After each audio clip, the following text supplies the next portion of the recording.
emulators were used in the production of this podcast.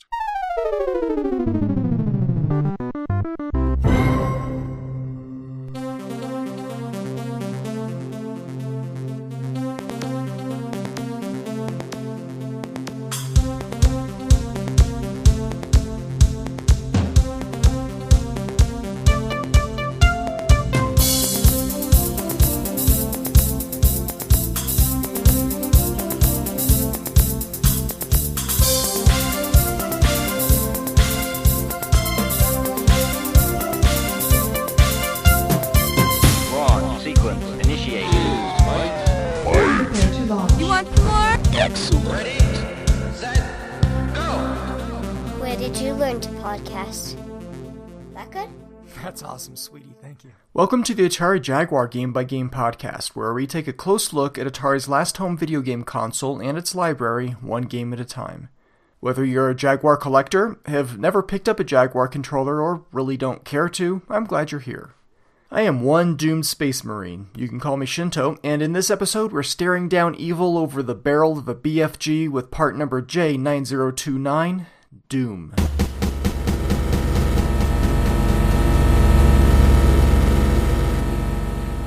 Doom is a 4MB cartridge developed by id Software and released by Atari on December 2nd, 1994. It is a first-person shooter which supports 1 or 2 players over a local JagLink network and carries an ESRB rating of M for mature, ages 17+. It's officially spelled in uppercase letters, not because it's an acronym or anything, but because it's Doom. Before I really get started, I wanted to give parents a heads up that I'll be using the word, radar? H-E double toothpicks! Yeah, I'll be using that word a lot here, but in the religious or literary context rather than as a mild expletive. I'll also be talking about the fiery denizens thereof, so if you don't feel this subject matter is appropriate for your children, then feel free to stop this episode now. Using my own children as a benchmark, I think this episode should be okay. The game, no, but the episode, yeah, probably. I obviously just started recording it, but that's my plan. So, that said, let's continue our story with id Software. I'd started the history of id Software back in episode 13, Wolfenstein 3D, so please refer to that for the foundation and early days of the company. So, at the point that I'm picking the story back up, they're in Wisconsin. They wanted to get out of Shreveport, and id co-founder Tom Hall was a Wisconsin native, so the team packed up their computers and moved to Madison. Jay Wilbur, who'd been helping them on the business end of things, stayed behind in Shreveport, Louisiana to finish up his projects at SoftDisk. Madison is where id Software came out with the second Commander Keen trilogy and Catacomb 3D and started Wolfenstein 3D, but the town itself really wasn't much of a hotbed of video game development. The only other company in town was called Raven Software, an Amiga game development company run by the Raffel brothers. Nobody except for Tom Hall was quite enjoying Wisconsin, so id Software packed up and moved again, this time to Mesquite, Texas, an eastern suburb of Dallas, and not far from their publishers, Scott Miller and Apogee Software. There, they hired Jay Wilbur as CEO to do the businessy things at the company. They finished Wolfenstein 3D, big success, and worked on the retail follow-up prequel, Spear of Destiny. Now, Spear used basically the same engine as Wolfenstein 3D, so John Carmack didn't really have anything to do on the game. It was basically artwork and level design to get Spear of Destiny done, so Carmack set about working on a new game engine as a largely intellectual exercise. id had stayed in touch with the Raven guys after leaving Wisconsin, and as it turned out, Raven was moving into PC development and landed a contract with Origin Systems, which was recently acquired by Electronic Arts. For a cut of the profits, it was agreed id would provide the game engine. Shadowcaster was a 3D fantasy action-adventure title, and Carmack added multiple enhancements over the Wolfenstein 3D engine, including texture-mapped floors and ceilings, as opposed to the solid color floors and ceilings used in Carmack's prior 3D games. It might sound easy, hey, just add textures, but getting the perspective and everything just right was quite a challenge. Rather than the fixed height walls in prior games, the Shadowcaster engine allowed for variable heights, sloped floors, and instead of even lighting throughout, Shadowcaster featured diminished lighting, which faded into the distance. These new features came at a cost. Carmack had to sequester himself in his apartment with his jet black Next workstation for a few weeks just so he could focus and work without distraction. The other trade-off was speed. The Shadowcaster engine ran at about half the frame rate of Wolfenstein 3D. When Spear of Destiny was finished, the id Software team was ready to start something new. They were so burned out on the Wolfenstein games, totally done with Nazis. Tom Hall, the creative director, favored revisiting Commander Keen, making a 3D version, but the others thought Carmack's new technology, which was still improving, was too fast and brutal for a cartoony, kid-friendly game. They settled on a concept that combined two movies, Aliens and... Predator. No, but that does sound like it would make a pretty cool game there, Bishop. Evil Dead 2 was the other movie, high-tech weapons versus evil demons and other denizens of hell. John Carmack is the one who came up with the title for the game, owing to a 1986 film called The Color of Money, which starred Tom Cruise and Paul Newman. In this movie, Cruise plays a cocky pool shark, billiards if you prefer. So in one scene, Cruise's character is asked what he has in this black case that he carries into a pool hall. He opens it up, you see his own custom pool cue inside it, so the camera pans up to see Cruise flash a grin and say, Doom. Here's a clip from the movie, edited for length. The camera panned slowly. What you got in there? In here? Doom. It serves as kind of a metaphor for the company at the time. Here they were, brash, young, successful, and they had this new thing cooking, this new technology, and they were about to unleash it onto the video game industry. No reason to be coy or restrained about it. They were about to open up a big black case of doom. And they were going to do it alone. Apogee was having trouble processing orders for id Software's games. Their ordering system was no more sophisticated than you would find at a rural diner. And the staff there taking the orders, they weren't skilled or motivated. They would let the phones ring while they occupied themselves with rubber band fights. Plus, id Software was splitting their sales 50% with these guys. Scott Miller and Apogee Software were out. Miller was sad to see them go, but there were no hard feelings. Id would handle release and distribution of Doom all on their own.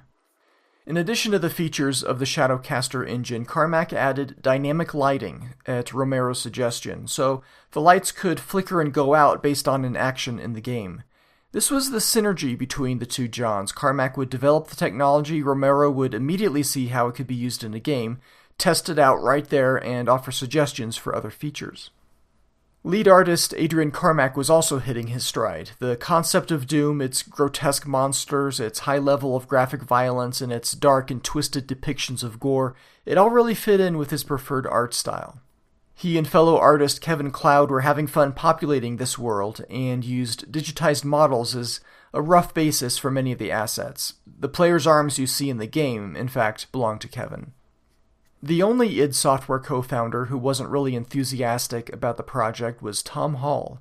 He didn't want another pointlessly violent level-after-level game, but was outvoted.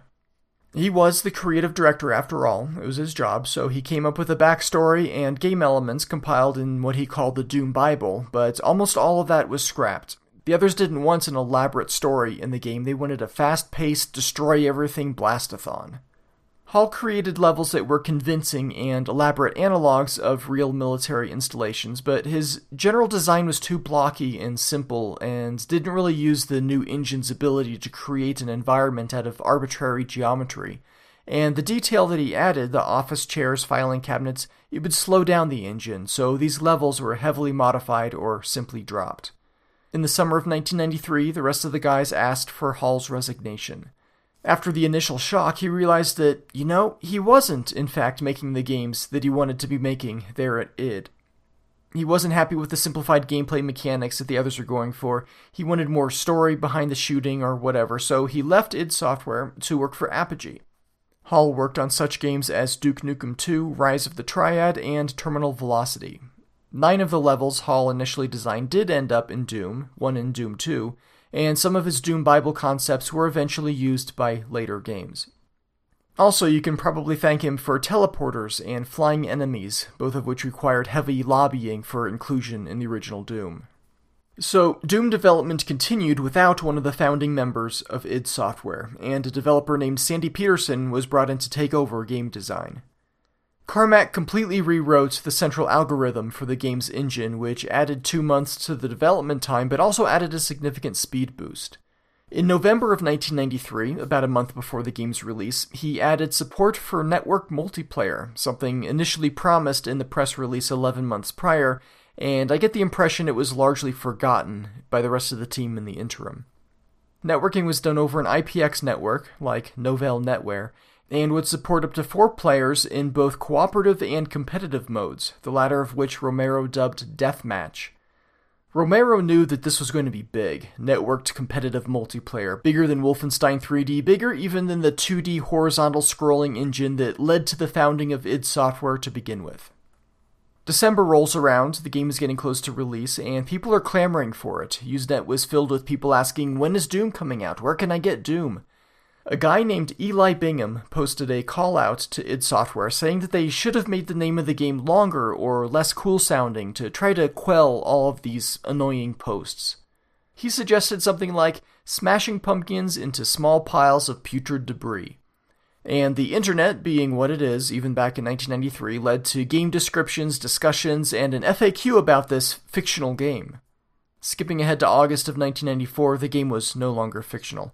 I mention this for 2 reasons. First, I bought a Best of Shareware 1994 booklet and CD-ROM which contained this game and played it a little bit. I mostly remember the intro, which sounded exactly like this.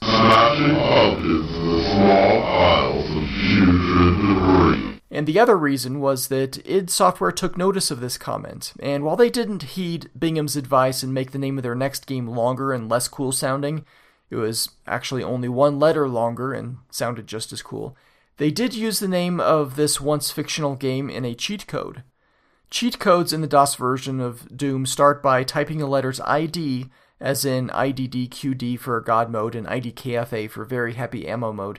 This cheat code was IDSPISPOPD. It turned off clipping so that you could walk through walls. I wasn't on Usenet at this time, not until late 1994, but this cheat code, when I learned of it, was so convoluted that I knew there had to be some story behind it. When I saw the smashing pumpkins into small piles of putrid debris game in the Best of Shareware booklet, it clicked, so I had to install that game on my PC to see what it actually was. Why id would call out this game as a cheat code, I didn't know, but I do now.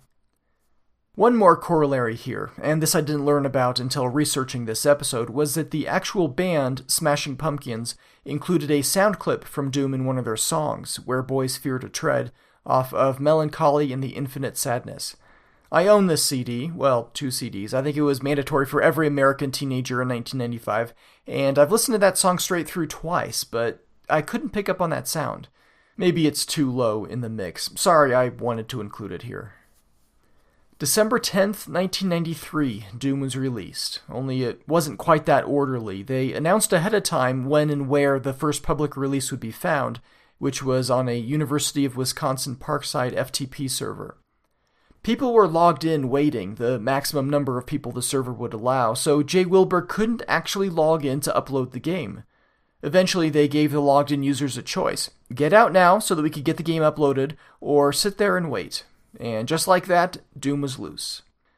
But even before legions of gamers downloaded, shared, installed, and networked Doom, Atari signed a contract with id to produce a Jaguar version. Bill Raybach, who was Atari's director of application software at the time, saw the game, maybe in the press release version from early October 1993, flew down to Texas, I'm thinking this was around the first or second day in November, and saw the game in its close but not yet networked form, and was sold. Jay Wilbur announced on Usenet soon after that id Software was in talks with Atari to bring out Doom for the as-yet unreleased Jaguar, and a few weeks later, after signing a contract worth $250,000, Atari officially announced that id Software would be producing a version of Doom for the Jaguar. Now, Doom was... Bishop, I need help finding a word. Please define the word you are looking for. Something of significant financial success, profound impact on popular culture, serious obsession for millions of people around the world, a paradigm shift of public perception of what is possible on computers at the time, and a dominant predecessor for an entire genre of video games. The word you are looking for is really, really big. Some might say that's 3 words, but sure, okay, I'll go with that. Doom was really, really big. And I've got to give kudos to Bill Raybach and Atari for getting ahead of this, for having the foresight to invest a massive sum of money, and money was not something Atari had in abundance, in a game that had yet to be proven in the marketplace.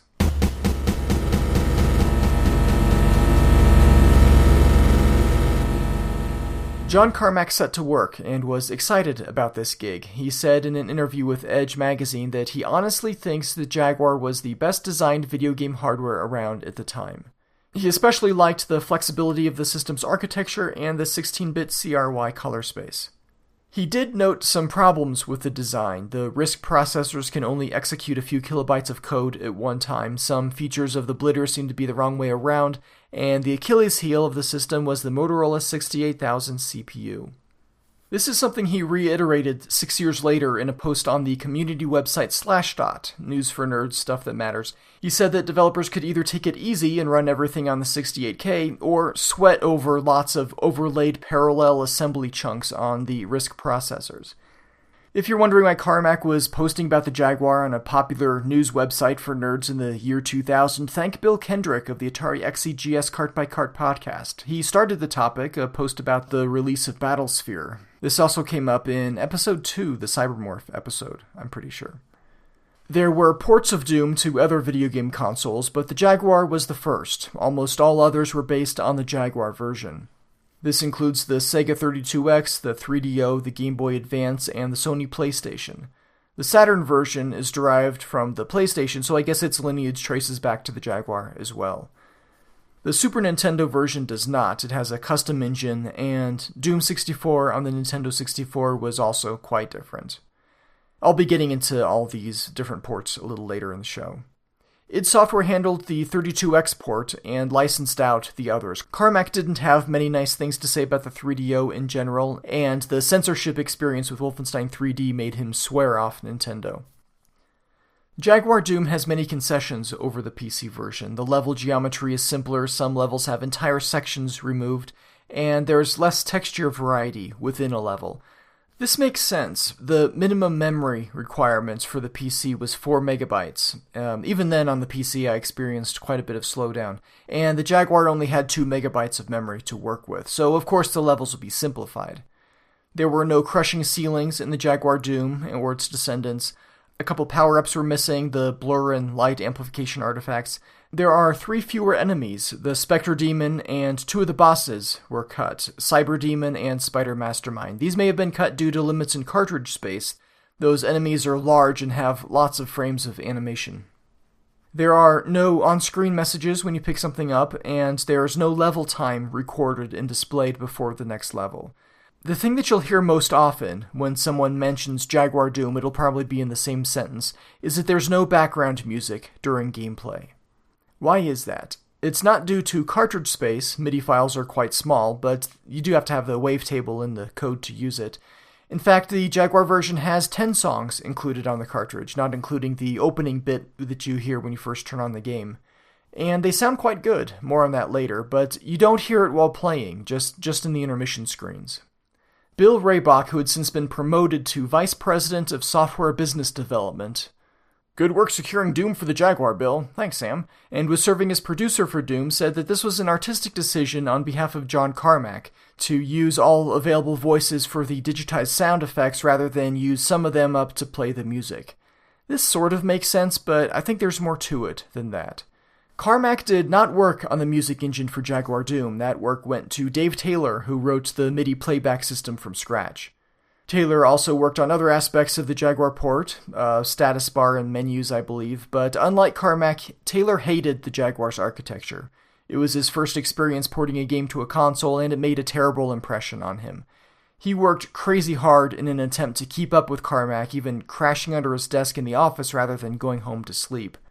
But anyway, Taylor had written the MIDI engine for the Jaguar's DSP, which was ostensibly designed for this task, but being a multi-purpose processor, the DSP was also being used by the game engine for math functions, collision detection, I believe. So perhaps it didn't have enough cycles left over for full-time music. This reminds me of an interview with Trevor Rainsford, who also had trouble getting the DSP to play music. It worked by itself, but when you tried it in a game, the sound would get thrashed when parts of the screen were updated because the graphics processor had a higher priority than the DSP on the Jaguar bus. That's what led him to largely ignore the DSP and the Jaguar dev kit's pre-built music routines and write a mod player for games like Raiden and Dino Dudes and Tempest 2000. I've seen the Jaguar run DSP music and redraw the screen while pushing around something close to 2,000 individual sprites, all quite smoothly. The Full Action Sprites demo, it's called. But as cool as that demo is, it's not a game of Doom, so I don't know. If I were to make a guess, this is how I think it went down. Carmack had the Doom engine running nicely on the Jaguar without music, and Taylor had the music running nicely on the Jaguar without the Doom engine. Carmack tries to add the music in late in the game's development, realizes that it won't work without significant modification due to bus priority or putting too much load on the DSP or whatever, it doesn't really matter. So he calls up Ray Bach at Atari and gives him a choice. We could put the gameplay music in, but it'll take longer because we'll have to redo some stuff, or we could leave the music out and go for a creepier atmosphere instead without the distraction of the music and release on time. Ray Bach says, yeah, creepy atmosphere sounds good, let's do that. I'm sure if Atari held id's feet to the fire and said, no, we've got to have the gameplay music, we would have gotten a version of Doom on the Jaguar with music, but there would have been trade-offs. Maybe the game would have run slower, maybe they would have had to make the screen smaller like the 32X or 3DO or SNES. Maybe the music would sound terrible, maybe there would be noticeable contention for digitized sound playback, and most certainly the game would have taken longer to come out. It's a very common criticism of the port, but I think Ray Bach made the right call. The game was already delayed by virtue of id pausing development on Doom to make a cool version of Wolfenstein 3D for the Jaguar. The 32X port of Doom, while it was started after the Jaguar, was first to market, and with the critical Christmas shopping season coming up, Jaguar Doom couldn't be delayed any further. It was already cutting it close. The game was promoted during the Winter Consumer Electronics Show in January of 1994, and a version was demonstrated at the Summer Consumer Electronics Show in June of 94. It wasn't terribly stable, this early version, so it was only shown the first day. The status bar wasn't functional yet, among other things, but GamePro magazine said that it was still the best Jaguar game at the show, and the big question for them was whether or not it would contain the PC version's gore factor. The answer, by the way, is yes, but it goes to show how much mindshare the censorship of console video games held at the time. Doom on the Jaguar was originally considered a good use case for the voice modem, but that was shelved toward the end of the development cycle. It does, however, support 2 players on a local JagLink network. JagLink is a networking peripheral sold in a package containing 2 interfaces and a cable.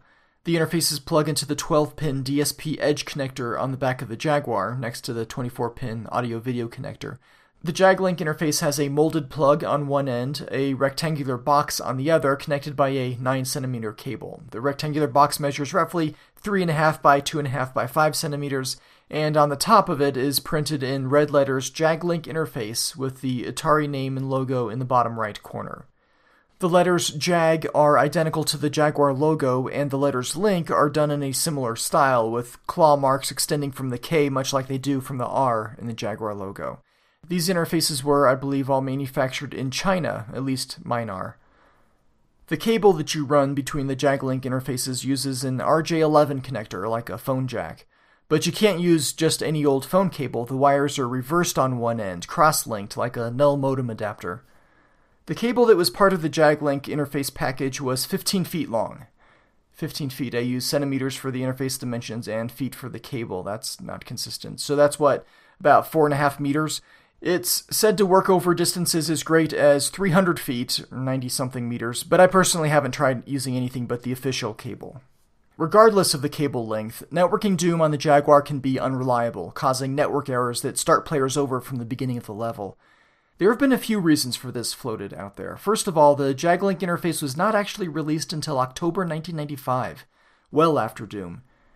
id Software was working off of preliminary specifications for the interface. They may have even had to build their own adapters, so minor changes might have crept in during the intervening year. Networking, at least in some form, had been present in Jaguar Doom since at least April of 1994. Director of Communications Bob Brody said as much in a Genie Roundtable discussion. I'd have to imagine they saw network errors then, but chalked it up to running a preview build of the game. The manual itself mentions the network errors and cites 2 causes: a high data rate transfer between the 2 Jaguars falling out of sync, and playing a game that takes place in hell. It says the 2 players will be placed in random locations on the map, and gameplay will continue as usual. That, I guess, would be for deathmatch. So if it made it into the manual, it's probably not a result of incomplete specifications. Unless I guess it could have been fixed, but wasn't because Doom was already on the shelves. Whatever. Later in the episode, I'm going to talk about my own experience with networking Jaguar Doom, because I do have 2 Jaguars, 2 copies of Doom, and the JagLink set. The game entered production early October 1994 and shipped out around the end of November, just over 1 year after Bill Raybach first walked into the id Software office. Before I move on to the game itself, I'm going to give a quick summary of id Software after they worked on the Jaguar. So, after Doom was released, id Software started working on Doom 2 for the PC. This was to be the retail release of the game, much like how Spear of Destiny was sort of the retail release of Wolfenstein 3D. New monsters, a new awesome weapon, and many new levels. John Romero, though, wasn't all that committed to the Doom 2 cause. He was enjoying the fruits of the Doom labor, deathmatching anyone who would dare oppose him, giving talks, being the face and personality of id Software. He was interested in licensing the Doom engine out to other companies, and was especially involved with Raven Software, where he worked as executive producer for a game that was initially called Druid, but would be released under the name Heretic. Awesome game, by the way, more on that in the Storytime segment. Romero was supposed to be working on levels for Doom 2, but he wasn't. Sandy Peterson and American McGee were doing the heavy lifting there. Even during Doom 2 development, Romero was trumpeting their next game, still in very, very early stages, which was going to be called Quake. Instead of Romero staying up late at night working with Carmack, testing out the new engine and how it could be used for compelling gameplay, American McGee was filling that role. But it wasn't working. The Quake engine was a hugely ambitious endeavor, a fully 3D polygonal environment to support 16 players at a time. But Carmack was frustrated, having trouble getting the engine to work, and the mood in the office was no longer fun. Nobody was steering the ship, and it was adrift. Quake did eventually ship in the summer of 1996, and it sounds like it was a miserable experience putting it together. Romero left id Software to start Ion Storm with his old friend Tom Hall. Other people followed, leaving id Software for various reasons. Jay Wilbur, Sandy Peterson, they left. Some guys went to join Romero at Ion Storm, and others went entirely separate ways. American McGee left in 1998, and Adrian Carmack in 2005. John Carmack remained at id until 2013, building increasingly impressive game engines for Quake 2, Quake 3 Arena, Doom 3, and Rage, among other spin-off games. He left to join Oculus, the VR company, a move that I didn't understand at the time, but after learning more about him during my research reading Masters of Doom, the move totally makes sense. I should also mention that Carmack founded Armadillo Aerospace in the year 2000, building rockets and landers which used computer-controlled vanes to adjust the engine thrust vector. Pretty cool stuff. I followed Armadillo fairly closely, their successes and failures, until the company shut down, entered hibernation mode in 2013. They also had about the coolest mascot of any aerospace company.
Interdimensional space travel. Seems legit. What could possibly go wrong? Quiet, Bubsy, I already did your game. Testing has been underway on Mars and between its 2 moons, Phobos and Deimos, but things have been a little unstable recently. Just in case, as a precaution, you and your fellow galactic marines are sent to Phobos. This is only in the off chance that something really bad happens. Something really bad happens. You're alone outside the base, securing the perimeter, when you hear chaos erupting from the inside, men screaming, gunshots ringing out, other unpleasant sounds, and then nothing. You come to the realization that you're quite possibly the only Marine left, maybe even the only human left on that moon, and it's up to you to find out what happened, stop it, avenge your buddies, and maybe save the planet Earth as well. You've got a helmet, a green spacesuit that exposes your rockin' abs, and a pistol with 50 rounds of ammo. Let's do this.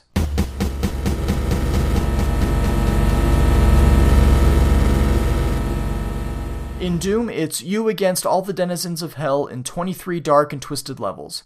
That's not including a secret level, which is also reasonably dark and twisted. You can face this challenge alone, or with a friend who has his or her own Jaguar, copy of Doom, Jaglink cable, and TV. Probably controller as well. If you didn't want to go the cooperative route with your network Jaguars, you could also compete for top score in a one-on-one deathmatch.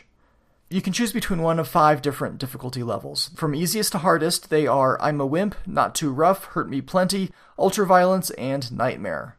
Unlike the Jaguar port of Wolfenstein 3D, these names match up reasonably well to the PC version. The biggest difference is I'm a Wimp on the Jaguar is named I'm Too Young to Die on the PC. Maybe they couldn't fit all that on the screen in the chosen font. There are many differences between these skill levels. As you go up in difficulty, you face more monsters and you're less resilient to damage. On the easiest skill level, I'm a Wimp, you get twice the ammo pickup. I'll go over ammunition quantities a little later, but as I read them off, know that if you're a Wimp, you get twice the ammo. The Nightmare difficulty level has the same number of monsters as Ultraviolence, but their attacks are more frequent and projectiles faster, around 33 to 50% faster depending on the enemy. Unlike the PC version, these monsters do not respawn after a short time, they stay dead. And another difference from the PC version, you do not get double ammo pickup in Nightmare mode on the Jaguar. This makes sense. If they're not respawning, then you don't really need the extra ammo, now do you? The enemies you'll encounter in Doom are either former humans or Hellspawn. The former humans come in 2 flavors. You've got the regular zombie men.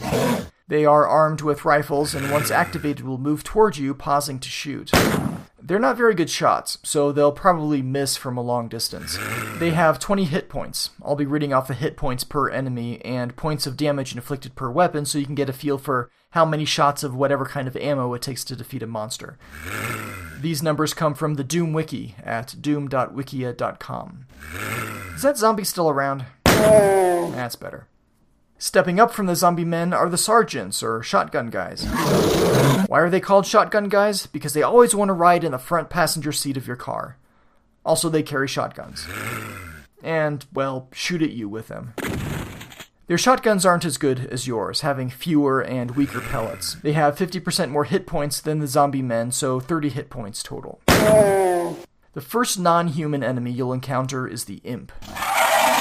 They're about the same size and shape as a human, but covered entirely in a thin brown fur, and have long spikes protruding from their arms, shoulders, knees and toes. Knees and toes, knees and toes. And there is hatred in their evil red eyes. They have 2 attacks. From a distance, they'll throw fireballs. And if you let them get too close, they'll use their claws. Their 60 hit points makes them twice as tough as the shotgun guys, and it starts to show the limits of your pistol. Well, not mine, though. Mine is apparently pretty awesome. Next up is the fast, grumpy, and very pink demon. These muscle-bound, hunchback nasties have horns protruding from the sides of their heads, and arms that they don't seem to use. They'll run up to you and start gnawing on your face, until you run away or put them down. They have 150 hit points, though, making them 50% tougher than all the previous enemies combined. That's about all you're going to encounter in the early levels. Later you'll run into Lost Souls. These are an airborne enemy, a humanoid skull with large horns on the sides. Oh, and they're also on fire. They'll roam around and fly towards you quickly if you're spotted. Then reset and reconsider their attack. They have 100 hit points, but are momentarily stunned every time you hit them, so a pistol might be all that you need to take one out. However, they rarely fly alone, and when facing down a pack of flying, flaming faces, a pistol may not be enough. Next up is perhaps the oddest enemy, the Cacodemon. Cacodemons are giant floating balls of... I don't even know how to complete that sentence. They're mostly red, have a large number of horns, a small number of eyes, just one green eye, and they belch balls of plasma in your general direction. They have 400 hit points, but tend to flinch and be pushed back when injured. So if you can consistently lay down the hurt, you can take one out. And finally, the Baron of Hell. These are the most powerful enemies you'll encounter in Jaguar Doom. They have the legs of the biggest, baddest goat you've ever seen, are pink from the waist up, with a mean, ugly face and giant horns up top. They fling green fireballs at you from a distance, and will scratch at you up close with their giant fiery hands. They have 1,000 hit points. Yeah, 1,000, so good luck. An interesting and very important feature in Doom is that the enemies can attack each other. If an imp flings its fireball at you and a shotgun guy is in the way, the shotgun guy will turn around and start shooting at the imp. It only works with enemies of different types, different species, but it's immensely satisfying to run into a room, trick one monster into hurting another, and run away and listen to them fighting. That's the only way I can get through level 23, actually. Trick the many Barons of Hell into attacking the many cacodemons. You'll run out of ammo and die before you ever get close to slaying them all on your own, so just sit back, wait for the carnage to stop, and take on the few survivors. From the Atari 1700 Game by Game podcast and the No Sir Gamer on YouTube, I am the No Sir Gamer, and you're listening to the Atari Jaguar Game by Game podcast. With your hosts Shinto and Bishop. So let's see what Shinto has to say today. Go get him, Shinto! Now that you know all the enemies and their hit points, let's learn about how you're going to be dishing out these hits. In this game you have up to 8 different weapon options, but only 2 to begin with. You've got a pistol, which is good for putting bullets into things. It deals between 5 and 15 points of damage. The first shot will accurately place the bullet where you're aiming, but holding down the fire button will reduce accuracy between 2 and around 5.5 degrees. When you first start a game or re-enter after dying, you get 50 rounds. The image on screen is a water pistol, or squirt gun if you prefer that term, modeled after the Beretta 92 FS handgun and painted black. Ammunition that you pick up will come in 2 forms. There are magazines that contain 10 rounds, and ammo boxes which contain 50 rounds. You can also find them on zombie men. Their magazines will have 5 rounds. You can hold up to 200 rounds of ammunition, or 400 with the backpack. If you want to get up close and personal, or if you've run out of ammo, you've got a fist with some spiky brass knuckles. You get around the same power as the pistol, actually between 2 and 20 points of damage, but it's slower and not from any great distance. The fist and the way the pistol is held seems to indicate that the player is left-handed. I seem to remember reading a couple decades ago in some Doom guide or another that in deathmatch, death by punching is the second most humiliating way to go. You want to know what's not humiliating? The shotgun. Ah yeah, the shotgun. Single-barreled pump-action, unknown gauge. It's modeled after the Tootsie Toy Dakota plastic toy shotgun, touched up to look more like wood and metal than plastic, but don't let that dissuade you from using it. It's really quite nice. When you find one, a new one, you get 8 shells. You can find shells laying around 4 at a time. You can also find boxes of shells, which contain 20 rounds, and shotgun-wielding zombies will drop a shotgun when killed, and that'll contain 4 shells. And a shotgun if you don't already have one. You can hold up to 50 shells at a time, or 100 with a backpack. Each shotgun shell inflicts between 35 and 105 points of damage, a wide range because the shot spreads out in a horizontal line the farther it travels. So, up close, good weapon. From a distance, it can hurt several monsters at the same time, even kill a few of the lesser ones, but just one monster from a distance, it's not the best choice. If you're being swarmed, the slow rate of fire can lead to your demise. For that, or for tougher enemies, you might prefer the chain gun. It fires bullets a lot like the pistol, but thanks to its 6 rotating barrels, it does so a whole lot faster. You get the same 5 to 15 points of damage per round, but at somewhere around 8 to 9 rounds per second instead of 2 to 3 with the pistol. Picking up a chain gun gives you 20 rounds at no additional charge. Now we come to the rocket launcher.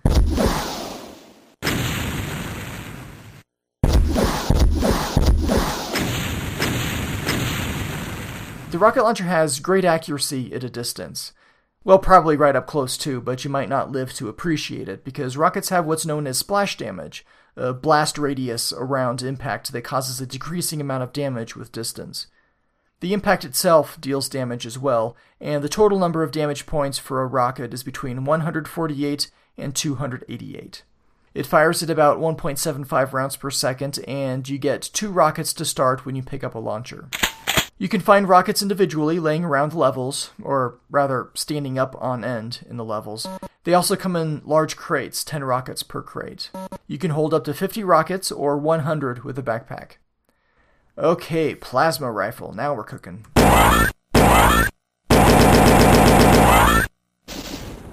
This puppy shoots blue and white spheres of energy at a rapid rate. Each plasma ball deals between 5 and 40 points of damage, and it fires at close to 10 shots per second. All this results in demon-frying power that's fun to use. It'll continue to lay down a stream of blue fury as you hold down the fire button, but when you release it, there's a brief period of recoil. So it might be better for tough enemies or rooms full of baddies than one-off monsters or sniping. Energy shells are its ammunition, and you can find these in packs of 20, which look like small gray blocks with 4 green lights, or 100, which look like larger gray boxes with some kind of yellow gauges on the front. You can hold up to 300 cells, or 600 with a backpack. The plasma gun image on the screen is also modeled after a toy gun, but less obviously so, because it's the front third or so of the gun held backward. It's a little hard to explain, so I'll put links to a couple images that illustrate this better in the show notes. The biggest weapon in the game is the BFG 9000. When you hit the fire button on this thing, it has to charge up, which consumes 40 energy cells. The charging process takes a little under a second, after which point the BFG 9000 unleashes a giant green plasma ball. The ball itself deals between 100 and 800 points of damage to the target, but that's not all. At the moment the weapon fires, imagine an invisible cone covering about 45 degrees, and anything inside that cone-shaped area gets an additional 49 to 87 points of damage. So the BFG 9000 can lay down some serious hurt, albeit a bit slowly, but like all weapons in Doom, it's beholden to the game engine's pseudo-random number generator, which calculates how much damage is actually dealt within the ranges I've read off. One more weapon. It's not quite as high-tech as the BFG or the plasma rifle, but it's one of the things that makes Doom Doom, and that is the chainsaw. The chainsaw replaces your fist as the melee weapon. Its damage points are between 2 and 20, inflicted about 8 to 9 times per second. You hear it idling when it's selected, and it's particularly good against demons. But running around trying to saw down lesser enemies within a large room might not be the best use. With any weapons, there's a degree of auto-correction, both horizontal and vertical, to make it easier to mow down the bad guys. The vertical auto-aim is a big thing, because there's no way to look up or down in this game. You might find your rockets or plasma fire leaving the weapon a little to the left or right as well, locked onto an enemy. It's almost always a nice thing to have, but something you should keep in mind. Another thing to keep in mind that might seem odd coming from modern shooters is there's no need to reload your weapons, no magazines to swap out, no shells to reload. You'll be able to shoot any weapon uninterrupted until you've depleted the ammo. There's one more thing that could be considered a weapon, or a serious threat depending on how close you are. Barrels, steel drums containing a toxic green sludge, tend to explode if shot, or punched a few times, I suppose. It has 20 hit points, and when that counter reaches 0, it explodes, dealing damage to anything within the blast radius. The closer a barrel is to an enemy, the more damage its explosion will inflict. Likewise you. Barrels make for a lousy cover. The explosion of one barrel can even trigger explosions of other nearby barrels, causing a chain reaction. This is a great gameplay mechanic because it's fun to lure enemies near a barrel, pop it a couple times with your pistol, and then bask in the carnage. That's another thing. I keep saying another thing. Sorry, train of thought. Significant damage inflicted on an enemy equivalent to reducing its hit points below 0 higher than its original number above 0 causes it to jib out. The term jibs is thought to be short for giblets and was coined by Adrian Carmack during Doom's development. Before researching this episode, I always pronounced them gibs with a hard G, but Wikipedia says the term is supposed to have a soft G or J sound. Who am I to question the wisdom of Wikipedia? Right, so anyway, essentially, what this means is that overwhelming force like a rocket or BFG blast or barrel explosion can reduce certain enemies to a pile of red goo. Unlike the monsters you're facing, you have the ability to restore health, which is good because you only start with 100 hit points. Health can come in a few forms. There are blue bottles containing some sort of health potion that you can pick up, adding 2 percentage points to your health up to a maximum of 200%. There are stim packs, small white boxes with a red cross on the front, and these are good for an additional 10%, up to a maximum of 100%. They're not as magical as those blue potions. Supersized stim packs are called medkits, and will add 25%, again, up to 100% maximum. If you want to try to hold onto your health a little bit longer, try exercise, a good diet, no smoking, and armor. There are armor bonus items, sometimes called spiritual armor, which look like medieval helmets with a green glow inside them. They add 2% to your armor count, and I'll talk about how the armor works here in a bit.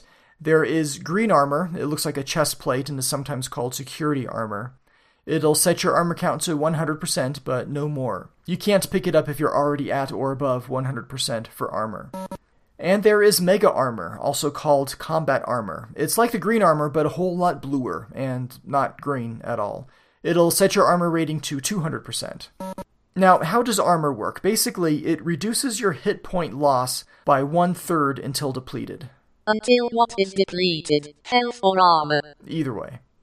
The Mega Armor, the blue stuff, changes your hit point loss to 1/2 instead of 1/3. At least that's true for the PC version. I didn't really verify that on the Jaguar. Like Wolfenstein 3D, there are keys in this game, keys which open doors. Unlike Wolfenstein, there are 3 of them instead of 2, yellow, red, and blue. They look like cards rather than keys because who uses actual keys in the future? As you get deeper into Doom, you'll notice that you no longer use electronic key cards. They look like skulls instead, because Hellspawn obviously have a taste for the macabre. They're still the same colors. The entire skull is shown in shades of yellow, red, or blue. Typically, a locked door will be framed in the color of the key card necessary to open it. Keys will last through the end of the level, and then you presumably drop them off in the key card return slot or key skull return bucket before moving on to the next level. I should probably talk about the doors as well. Doors can be anything, really, but most of the time they look like large, complicated metal things. Hitting the use button on your controller will open the door if it's not locked. As with Wolfenstein, the doors open in this manner typically close after 4 seconds. But not always. Some will remain open. Unlike Wolfenstein 3D, some doors are opened with switches. Switches in Doom can vary in appearance and function. Sometimes they're toggles, sometimes they're not. Sometimes an invisible point on the floor functions as a switch, and when you pass over it, a door opens. Visible or hidden switches can cause pillars to rise or fall, or stairs to appear. If you listen closely, you might be able to hear if a switch you just hit opened some door elsewhere in the level. Good thing there's no music to drown out those sound effects, right? Am I right? Bishop? Crickets? Elevators in Doom are entirely unlike those in Wolfenstein 3D. These don't end level or anything, but are little platforms that can raise you, or items or monsters, up and down. Typically you can use these like doors, hit the use button and an elevator will lower towards you, but not always. Sometimes they're switch controlled, and sometimes they're completely automatic. In addition to doors and lifts, you come across teleporters. These are like transporter pads in Star Trek. You'll disappear in a flash of green and reappear in a different location on the map. Just don't uncouple the Heisenberg compensators.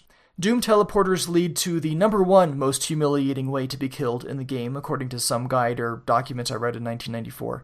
If you're at the teleporter destination when someone else teleports, your Space Marine will die in what is known as a telefrag. In Jaguar Doom, this can only occur in a 2-player game, since unlike the PC version, monsters do not teleport.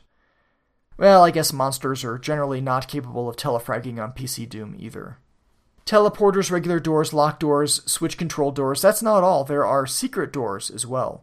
Sometimes they're easy to spot, an out-of-place wall texture, an inexplicable light pointing at a wall for no good reason, but sometimes they blend right in. Maybe you can open them by hitting the use button, scoot along the wall tapping the button. If you found a secret, a door will open. If not, you'll make a grunting sound. You're trying really hard to open up the wall. But wait, there's more. Maybe a switch in a secret room opens up another secret room. Maybe you need to shoot a secret door for it to open. I've noticed in at least one instance that you don't grunt when trying to open up a secret door that's damage activated, so that can be a bit of a clue. I've just rattled off a long string of sometimes or maybes, and that's the way it is with Doom. In Wolfenstein 3D, the levels are pretty simple. Walls, doors, locked doors, push walls, elevator. In Doom, you don't know what you're going to find, so go exploring. Be sure to bring your shotgun. While you're in there, exploring and finding secrets, there are a few artifacts and power-ups that you might come across, in addition to the health and armor and keys that I've already mentioned. As I've said before, there are backpacks. They look like backpacks and will let you double your ammo. It'll also give you 10 bullets, 4 shotgun shells, a rocket, and 20 energy shells, so that's pretty nice. The backpack will last until you die. If you find a second backpack, you'll get the extra ammo, but no additional carrying capacity. Radiation suits will protect you from the glowing green goop that seems to be flowing everywhere in the game. Without the suit, standing in or walking through the green stuff will hurt.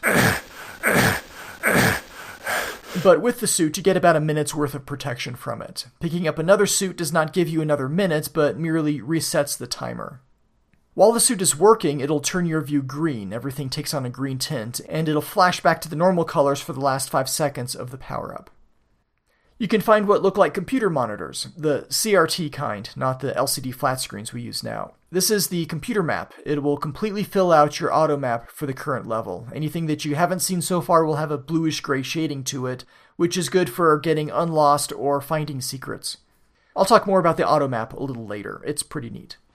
Berserk packs look like medkits but are black or really dark gray instead of white. When you pick this up, you'll be given 100% health if you're below 100%, and switch to your fist. Your punch becomes 10 times more powerful than before, so from 20 to 200 hit points. This is sufficient to liquefy most of the smaller monsters, maybe even a demon if the pseudo-random number generator is being kind to you. The Berserk pack is also the only way you have of switching back to the fist once you have the chainsaw. The button will toggle between the two. Soul spheres are glassy blue orbs with an open mouth face appearing and disappearing in the center. A soul sphere can also be called a supercharge power-up, and it increases your health 100%, up to a maximum of 200%. So if your health is at 53, this will increase it to 153. The last power-up is the invulnerability. It is a green orb with a red-eyed head in the middle, and it has a shrinking animation. It shrinks down within the sphere and then reappears full size. Picking this up will make you impervious to enemy attack for 30 seconds, and will tint your screen kind of a bluish pink for the duration. The PC version did kind of a white negative image, an inverse monochrome effect, and the Jaguar version doesn't do that. Speaking of the PC version, fans of DOS Doom might be expecting other power-ups like the blur artifact or the light amplification visor. These do not exist in the Jaguar version. The partial invisibility of the blur artifact, I guess, was not implemented in Jaguar Doom, so specters, which are a lot like demons but almost completely invisible, they do not exist. The few specter placements in Jag Doom are replaced with demons.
The game is broken out into levels, 24 of them, including the one secret level waiting to be found.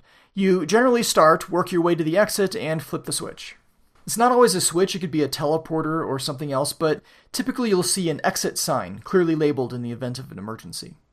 The first 15 levels are pretty close to the PC version, simplified of course, but generally similar, covering Episode 1 and most of Episode 2 on the PC. Then you have a couple Jaguar exclusive maps. Well, they would have been Jaguar exclusive if so many subsequent ports didn't include the Jaguar level set, including the 32X, which, as I said, beat the Jaguar version to market. Those are levels 16 and 17. Levels 18 through 22 pretty much map to the middle of Episode 3 on the PC, missions 3 through 7, and the final level in Jaguar Doom is about the same as the PC version's secret level from Episode 2. Got all that? So, as I played through Jaguar Doom back in 1994-95, it was all very familiar until level 16, which was quite a surprise. If I were to guess, I'd say that the levels are based off of Doom version 1.2. It's at least that, because there's a secret area in level 1 that was first introduced in PC Doom version 1.2, and while level 4 on the Jaguar does not contain the hidden swastika, which was an homage to Wolfenstein 3D, the design of the not quite a swastika differs from the definitely not a swastika design introduced in PC Doom 1.4, so I think Jaguar Doom predates 1.4. Regardless of the version, there are some level design traits that you'll start to pick up on, like how things can change once you pick up an item due to a hidden floor trigger. A tempting weapon or other item might cause the lights to go out and doors to open up, revealing scores of monsters. You might fight your way to a key only to have the key trigger doors to open up behind you, so you have to fight your way back, too. It's funny, when I was playing Wolfenstein 3D for the previous episode of the podcast, I half expected that to happen, for things to change once I picked up a key. Must come from playing too much Doom. If you make it through all the traps and flip the switch or whatever awaits you at the end of the level, you'll get the summary screen. For some reason, every time I see this, I'm reminded of Crazy Taxi. Alright, it's time to check out how you did today. Now let's take a look. So you're graded on 3 things: kills, items, and secrets, and they're shown as percentages. Did you kill all the monsters, find all the secrets? You'll find out here on this screen. The items number contains things like health potions, spiritual armor, the helmets, soul spheres, and invulnerability power-ups. Things like stim packs, medkits, ammo, and armor, the chestplate-looking things, those you might not be able to pick up if you're maxed out, so they don't count toward the item's percentage. The summary screen shows the level that you just completed and the name of the next level. Unlike the PC version, there's no animated map in the background. It's the same white backdrop as in the title screen. Also, there's no timer to show how long it took for you to complete the level, and therefore no par time as well. Once you've fought through at least 23 levels of demons and monsters and traps and hazards, when you finish level 23, you get the ending sequence, which is clearly spoiler territory. So, Bishop, activate spoiler alert. Spoiler alert. Spoiler alert. If you wish to avoid spoilers, skip ahead exactly 60 seconds on my mark. 3, 2, 1, mark. After the summary screen for Dis, that's the name of level 23 by the way, you get this text gradually typed out on the screen. id Software salutes you. The horrors of hell could not kill you. Their most cunning traps were no match for you. You have proven yourself the best of all. Congratulations. After this text, kind of similar to Jaguar Wolfenstein 3D, you get the cast of characters, this time in both running and attacking animations. And when you hit a button, A, B, or C, you get the death animation in slow motion. The characters you see are, in order, Zombie Man, Shotgun Guy, Imp, Demon, Lost Soul, Cacodemon, Baron of Hell, and then the Space Marine, named Our Hero. All this is done on the same background as the title screen and summary screens. The music entitled The Imp's Song will play, and this will loop around forever. Continually hitting the button to kill these enemies might be cathartic for you after that last level. Man, that thing is brutal. When you've had enough carnage, hit the reset sequence or power off the Jaguar. End of spoiler. The remainder of this episode is spoiler-free and full of doom.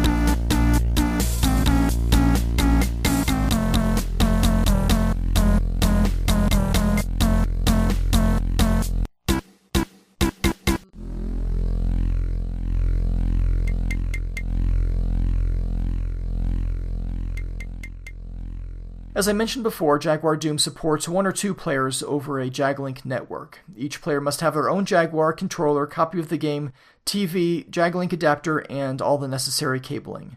There are 2 different modes of play. In cooperative, or co-op mode, you and a fellow Space Marine fight side by side. You start each level next to each other, and when one of you exits, you both do. You get a similar level summary screen as in the single-player version, except it has kills, items, and secrets broken out per player, columns for player 1 and player 2, which is pretty nice.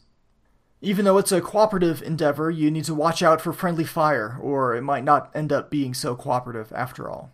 When one of you dies, the other can continue playing, and you can load back in at any point by hitting the use button. You'll respawn back at your starting point with a teleport effect. When one player pauses, you both pause. Most items that you'll find are finite. If one player picks them up, that's it. Placed weapons, though, will remain for the other player, which is nice. But do try to play nice and share the health and armor and ammo. So that's co-op. There is also deathmatch. Instead of monsters, you have extra weapon placements, and it's just you against a fellow human. So it's come down to this, has it? A fight to the death. Mano a mano. Man to man. Just you and me. You start at a random spawn point on the map with a full set of keys, skull-shaped keys, and your pistol. Weapons, ammo, and health will respawn after they've been picked up, reappearing about 22.5 seconds later. Roughly. With a sparkling blue ball and a cool sound. Barrels do not respawn.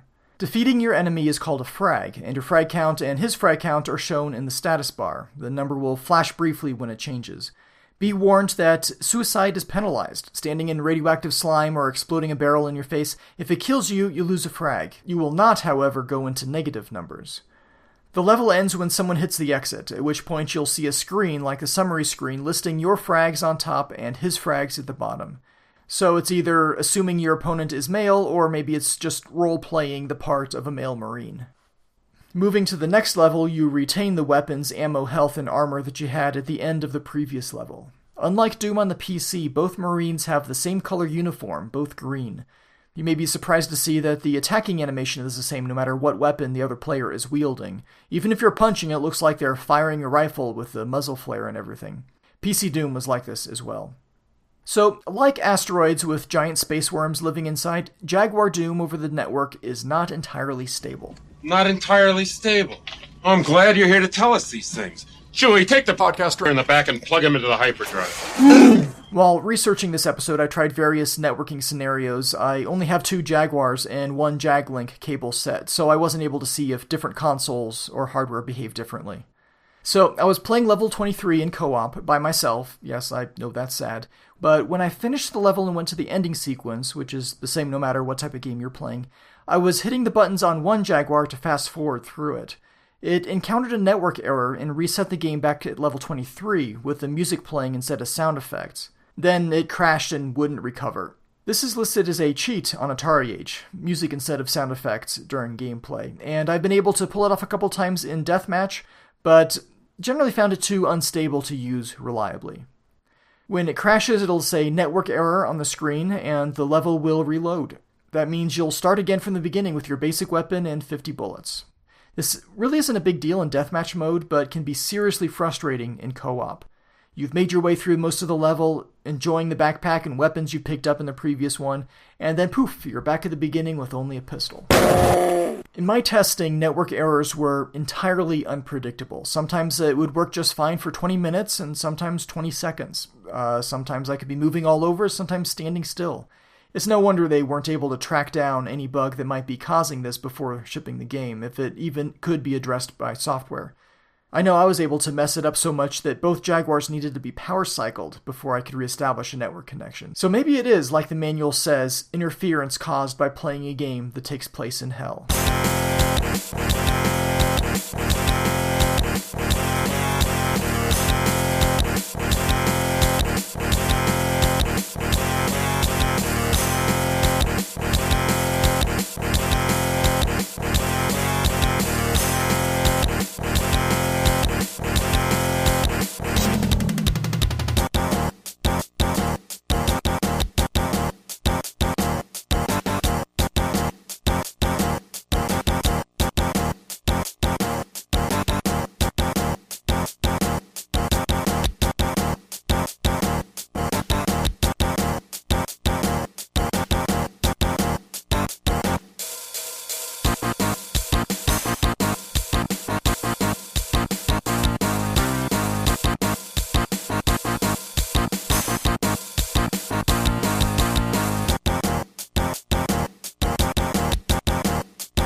I've talked so much about the game, but haven't mentioned the controls yet. That's because I haven't reached the point in my outline where I go over the controls, and that's coming up right about now. The D-pad moves forward, backward, left, or right. The A button is for running, the B button fires, and the C button opens doors. You hold down the C button and then left or right on the D-pad to strafe, sidestep, left or right.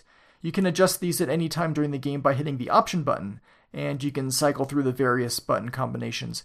In my network testing, though, entering the options menu during a co-op game is a surefire way to force a network error, so don't do that. It seems to be safe in deathmatch, though, so you can't use that as a trick to get yourself out of a jam. It does leave you quite exposed. The pause button pauses, and that's it. Well, okay, it unpauses too, but there's no in-pause action you can take, not even to hide the paused graphic like you can in other Jaguar games. Doom included a keypad overlay, which had a black background, yellow buttons, and grayscale pictures of weapons on the buttons. One is the fist, or chainsaw if you have one, but the picture on the overlay still shows a fist. 2 is the pistol, 3 is the shotgun, 4 is the chain gun, 5 is the rocket launcher, 6 is the plasma rifle, and 7 is the BFG 9000. These numbers match up to the PC version as well, so that's nice.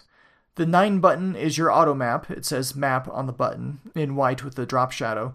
The 0 key is blank, blank yellow. The star and pound buttons are labeled. Hitting star and pound will reset the Jaguar to the title screen. Over the 8 button is a large version of the Doom logo. It doesn't do anything when you push it. The 1 and 2 buttons, fist and pistol, look different from all the others on the overlay, and for good reason. All the other weapons look like they're in-game graphics when you find one laying around. You'll never find a fist or pistol laying around, so the fist is a left-handed fist from the perspective of you about to be punched, or maybe it's going to fist bump, it's hard to tell. And 2, the pistol looks a lot like it does in the game, first person with your hand stretched out in front of you looking down the barrel. Only here it's right-handed instead of left-handed, as it is in the game. Weird.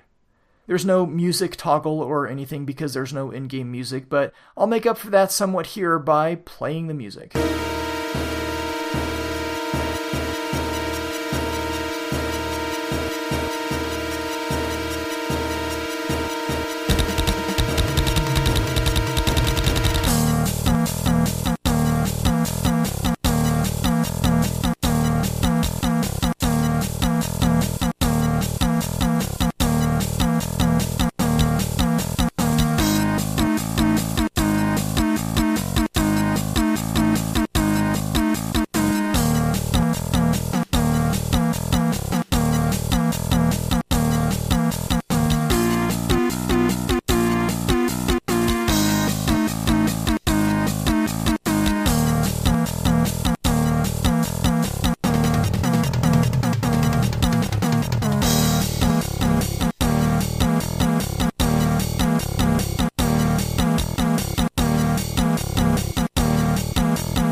When you start up Doom for the Atari Jaguar, you'll get the title screen, a static screen with a white backdrop that shows distorted skulls and other skeletal features, almost like it's done in a vacuum form. This artwork has been used elsewhere, outside the Jaguar. It's the cover art for the master levels for Doom 2. This was an official expansion pack release containing 20 or so contracted levels, plus around 1,800 amateur levels and modifications downloaded from the internet. I know I've seen this artwork elsewhere, too. Was it part of the packaging for Doom 2? I don't have the packaging for it anymore, just the CD, but I seem to remember the artwork being familiar, albeit white instead of beige, when I first booted up Jaguar Doom. Anyway, in front of this backdrop is the Doom logo, big stylized block letters with a horizontal zigzag pattern running through them, top half blue and technical looking, bottom half brown with kind of a masonry look in the bottom half. It's the iconic Doom logo, I'm sure you've seen it. Below this is a large id Software logo, and copyright information is below that. When this title screen appears, you'll hear the Doom theme song, such as it is.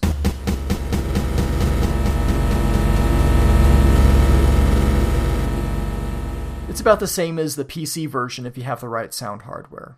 If you let it sit at the title screen for about 10 seconds, you'll start to see some demo gameplay. It plays Area 3 for about 45 seconds, then shows the list of programmers for about 10 seconds, after which point it'll load up Area 6 for 58 seconds, and then go back to the title screen. It'll repeat this sequence indefinitely. I was a little disappointed that, unlike Wolfenstein 3D, you can't hit pause during the gameplay sequence and totally mess up the timing. Hit a button and you're taken to the menu. It's a simple menu, just 3 items: game mode, which is single, co-op, or deathmatch; area, which could be 1 to 23, but only if you've completed that level. So, let's say you've completed up to level 9, that information is saved on the cartridge, so when you go back you can choose any level up to 9. It's unlocked, you could say. And the difficulty options are I'm a Wimp, Not Too Rough, Hurt Me Plenty, Ultra-Violence, and Nightmare. As I said before, on the I'm a Wimp skill level you get twice the ammo pickups as other skill levels. You also take less damage and have the fewest monsters to face. Other skill levels throw an increasing number of monsters at you, and on Nightmare they move faster but they do not respawn like they do in the PC version. When starting a multiplayer game, the first person who selects their options and hits a button gets to choose what both people are playing. If the Jaguar on the left sets up a Nightmare deathmatch game and the Jaguar on the right selects I'm a Wimp co-op, Jaguar on the left hits the button before the one on the right does, you're going to be playing deathmatch. The game won't start until both players are connected, and while waiting, the first Jaguar will display a message attempting to connect, press option to abort. Pressing option will cancel the network connection attempt. If you decide to change which network game you're playing, I found that it works best if both players hit star and pound to reset their Jaguar first. When you load in a game, first you'll see a loading graphic. Load times vary depending on the complexity of the level and can range between 3 and 6 seconds by my rough count. In networked games, load times seem to be longer, almost double. After the level has loaded, when you're playing solo or co-op, you'll see a status bar at the bottom. The status bar is brown with a rough-hewn finish divided into several sections. There are white headers at the top of each section, well, most sections, and typically red numbers below showing the values. At the far left is ammo, which is the count for the number of shots that you have left for your currently selected weapon, and health, shown as a percentage which can be between 0 and 200. To the right of health is where you see which keys you have, if any. They're listed in a vertical column. Each key color has its own spot in that column. Red, then blue, then yellow, either cards or skulls, depending on which level you're playing. Next to the keys, and roughly centered on the screen, is your face, the Doom guy. This is a lot like Wolfenstein 3D. The face will look increasingly beat up as a player takes damage. It'll look left or right depending on the origin of the attack, and will grin devilishly when picking up a new weapon, and generally glances around during gameplay. The face has a couple other expressions beyond what's in Wolfenstein. If you're holding down your attack button and landing hits on monsters, the Doom guy's face will grit his teeth and give you a determined sneer. If you come across a huge number of monsters at one time, the Doom guy has a surprised expression, which I don't remember ever seeing in the PC version. To the right of the Doom guy face is the armor count, represented as a percentage between 0 and 200, and then a section with the title Arms. These show 6 squares and indicate which weapons you have. Each square will contain a number corresponding to the keypad number that selects that weapon. Again, the weapon numbers are the same as the PC version, so since I played so much Doom on the PC, I instinctively know which one is which. 3 shotgun, 5 rocket launcher, that sort of thing. And finally, at the far right side of the status bar is the area number, 1 through 24. In Deathmatch, the layout of the status bar changes. You no longer have your arms or area sections, the two on the far right. Those are replaced by your frags and his frags, again assuming the gender of your opponent. The word frags is at the bottom, and on my CRT television that doesn't quite fit on the screen. They're cut off a little bit, but that's not a big deal. The rest of your screen, aside from the status bar, is your in-game display. There's no way to shrink your viewing window, not that you really want to, because the Jaguar was the only Doom console among its contemporaries to use up the entire screen. If you hit the map button on the keypad, the number 9, you'll see the auto map. It's called the auto map because it automatically builds itself as you see new parts of the level. There are lots of things that you can do from within the auto map screen. You can pan the map around with the D-pad. You can pan it faster by holding the A button. You can zoom in and out. There are 5 levels of zoom by holding the B button and then moving the D-pad either left or right or up and down. Your position is represented by a flashing green triangle. If you're playing co-op, your buddy is shown as a flashing yellow triangle. It does not show your opponent's location in Deathmatch, even if you have the computer map power-up. The triangles are not equilateral and indicate the direction you're currently facing. You can actually move around while in the auto map by holding down the C button and then the appropriate direction on the D-pad. You can move around faster by holding C and A, like you're running, and you can even fire your weapon by holding C and hitting B, though I would only recommend using the map if there aren't monsters in the immediate area, because they don't care if you're looking at your map or not, they'll continue to attack you. Your status bar remains on the screen while you're viewing the map so you can see your health and ammo or whatever. But being able to move around while in the map is a great feature for things like navigating the dark maze in level 4 or pinpointing areas that you haven't seen yet. You have to see them with your own eyes before the auto map will pick it up. Simply moving around from within the map mode will not cause it to fill out. The map consists of different colors, and the official Jaguar Gamer's Guide lists what these colors represent. A single red line is a solid wall, a double red line is a passageway into a previously sealed area, a single yellow line is an open area or passageway, and a double yellow line is a doorway, but doesn't indicate if it's open or closed. A multiple yellow line is a hidden platform or stairway or bridge that has been raised. A single gray line is a platform or ledge or slime pool boundary or obstruction, and a double gray line is a window or balcony. Multiple gray lines indicate a stairway. As I said before, with the computer map, a bluish-gray line is an unexplored area.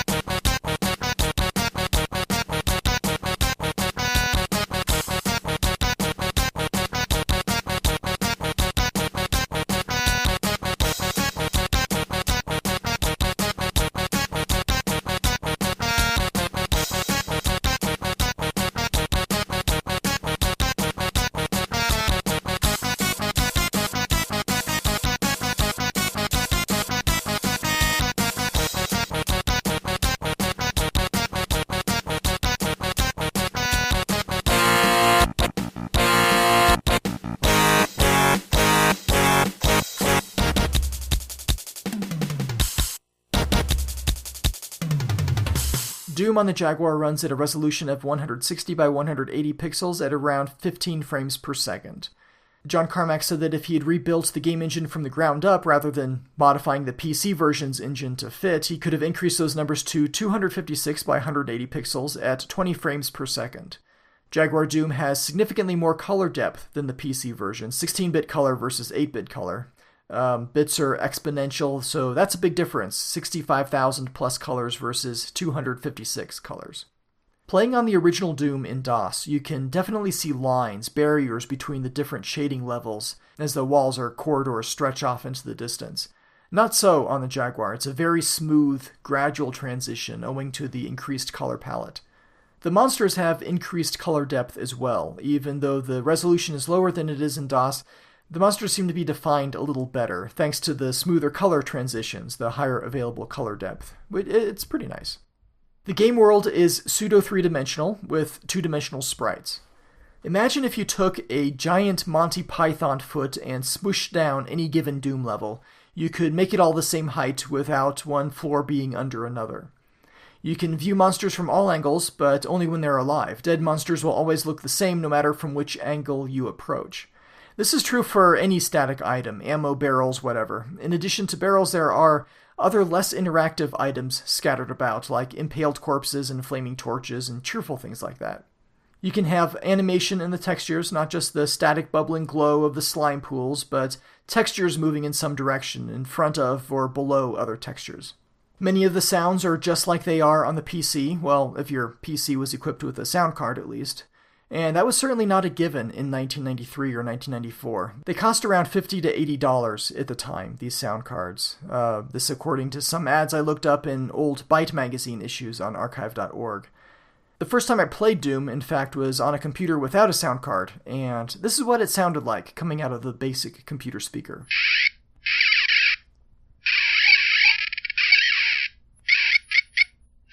But if you had a sound card, you would hear all the shots, snarls, and grunts that I've been inserting into this episode. There's one exception that I noticed, and that's this sound, picking up a soul sphere or some other artifact in the PC Doom. In the Jaguar version, it's the normal pickup sound. But this seems to have been a sound that was introduced in a later version of Doom on DOS. I have a copy of the shareware version 1.1, and that has the normal pickup sound when you get these fancier artifacts. So I can't really fault Jaguar Doom for missing a sound that probably wasn't in the PC version at the time either.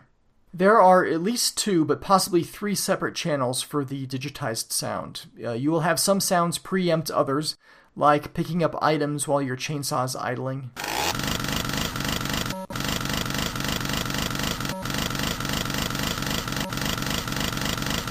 But sawing up a demon, there's no preemption there.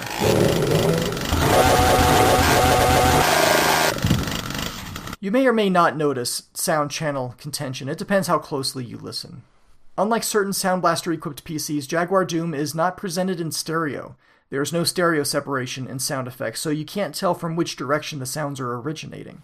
Sounds from farther away are quieter, but if you want to know if that fireball that smacked you came from the right or the left, you'll have to look at Doom Guy's face or frantically spin around. Now for the music. If you played Doom on a PC back then without a sound card, you're not getting any music. It's probably for the best with that lame built-in PC speaker. A regular Sound Blaster or compatible would give you MIDI music with FM synthesis, approximated instrument sounds. This is what it sounded like.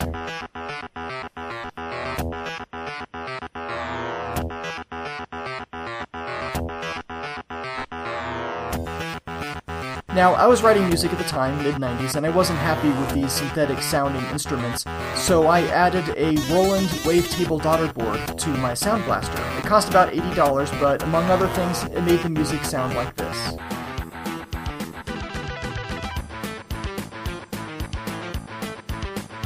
You also have the option with DOS Doom and some other games to send sound out through external MIDI hardware. My MIDI hardware isn't great, but configuring Doom to use it sounds like this.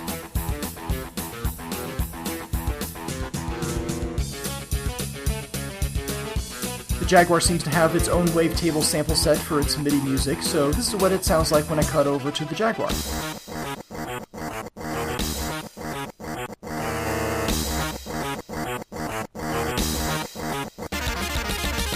Not bad at all, though the tempo and obviously the pitch are different here, which is interesting.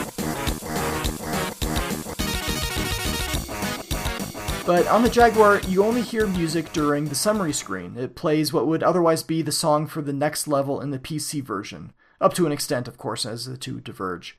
Saying that the lack of music was a creative decision sounds like spin to me. There may have been a significant technical component to that decision. The creative decision may have been a choice between repurposing one of the digitized sound channels for the music, but that would have really hurt the sound effects, so it wouldn't have been a good trade-off.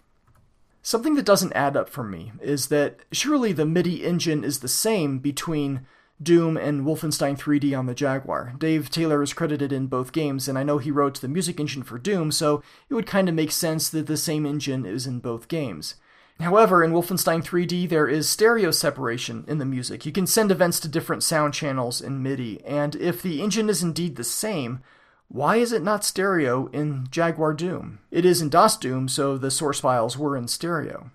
I've kind of said this before, but I think the most likely explanation is that Carmack needed the Jaguar DSP for math functions, and it didn't have enough bandwidth left over for playing music. In that post on Slashdot, Carmack said that he had to get around the inability of the Jaguar to execute code out of main memory by splitting the renderer into 9 chunks. In hindsight, he said that he could have perhaps done it differently in 3 chunks instead of 9.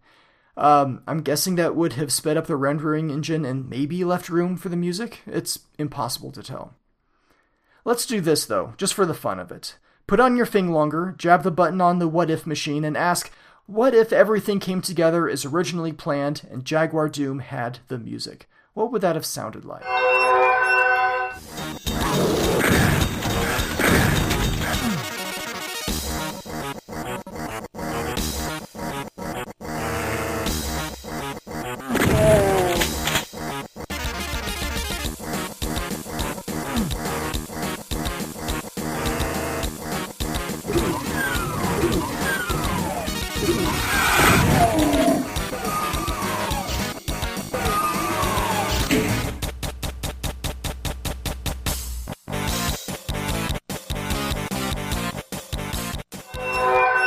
Jaguar music, Jaguar sounds, and me playing level 1. I apologize if this was depressing for you. There are 3 basic cheat codes which work in Jaguar Doom: full keys, weapons and ammo, God mode, and level select. All these codes are entered in a similar manner. Hit pause during a level, hold down one or more buttons while you unpause. To put you in God mode, where you take no damage and Doom Guy's eyes glow yellow, the key you want is asterisk. Hit pause, hold down asterisk while you hit pause again, poof, God mode. This one you can toggle on and off. To give yourself all the weapons, all the keys, and crazy amounts of ammo, you do the same sequence but with the pound key. For level select, it's the same thing, but you hold down one of the number keys on the keypad, 1 through 9.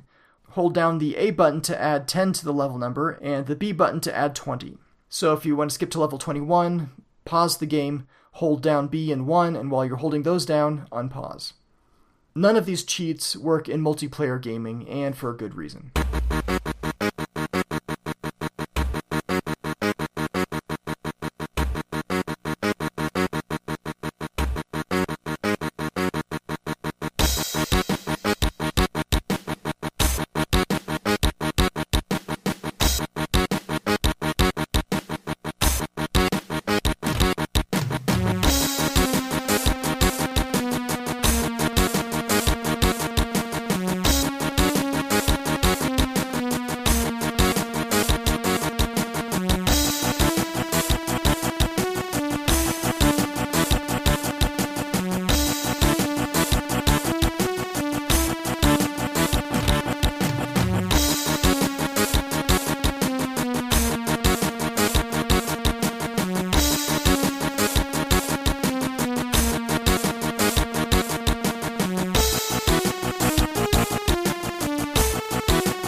The box art for Doom on the Jaguar is a lot like the box art for other pre-PlayStation ports of the game. Don Ivan Punchance created this artwork, and it shows the Space Marine in his short-sleeve, abs-exposed spacesuit standing on a small hill surrounded by demons. One of his arms has been seized at the wrist by an opportunistic-looking bad guy, and his other arm is blasting away with an automatic weapon. In the foreground, a demon is looking right at you, and in the background, another Space Marine is running towards you, arms raised as if to say, "Hey, wait for me." This all takes place on a red world landscape with craggy peaks and a horizon on fire. As I said, that's the same for all these other versions of Doom, but on the Jaguar, the image is flipped horizontally. It's the only port like that.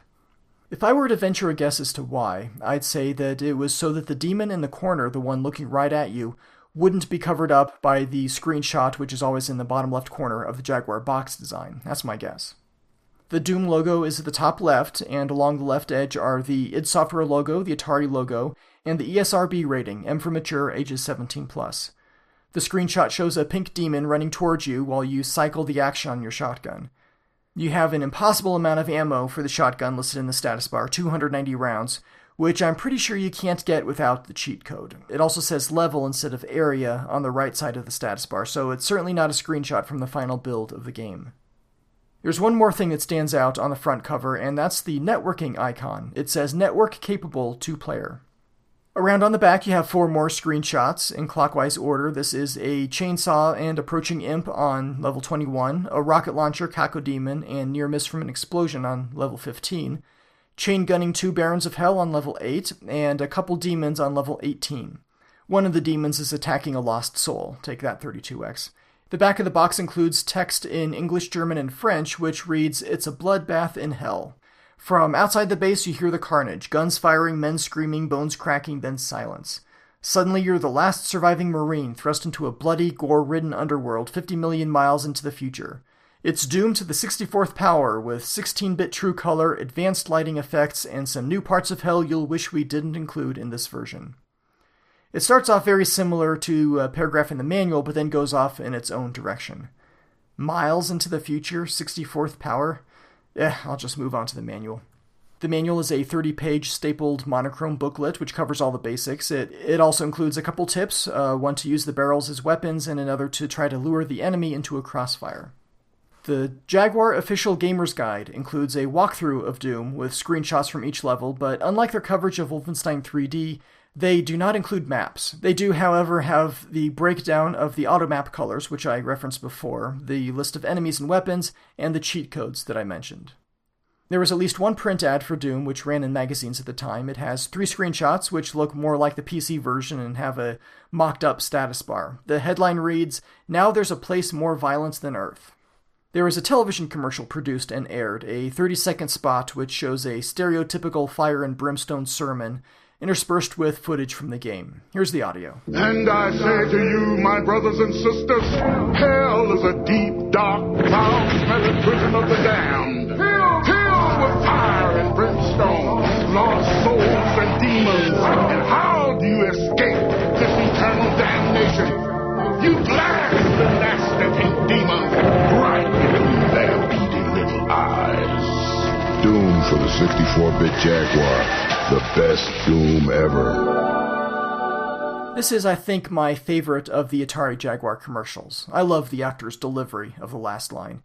I never actually saw this ad on TV. The first time I saw it, I had downloaded it. It was a tiny, grainy video file that I downloaded to my PC. This was well before YouTube.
Let's look at some magazine reviews from the time. Doom's reviews were generally very positive, unless you read Electronic Gaming Monthly. More on that later.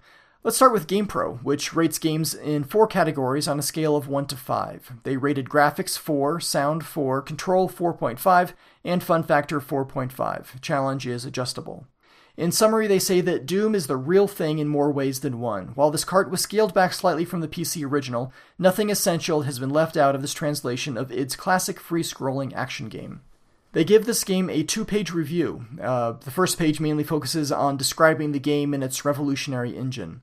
On the second page, they mention that levels are trimmed a little from the PC version, the resolution is slightly lower, the images are grainier, and they say that the enemies in the middle distance tend to blur together. They like the sound effects and say that the directional pad doesn't have the same aiming accuracy as a keyboard.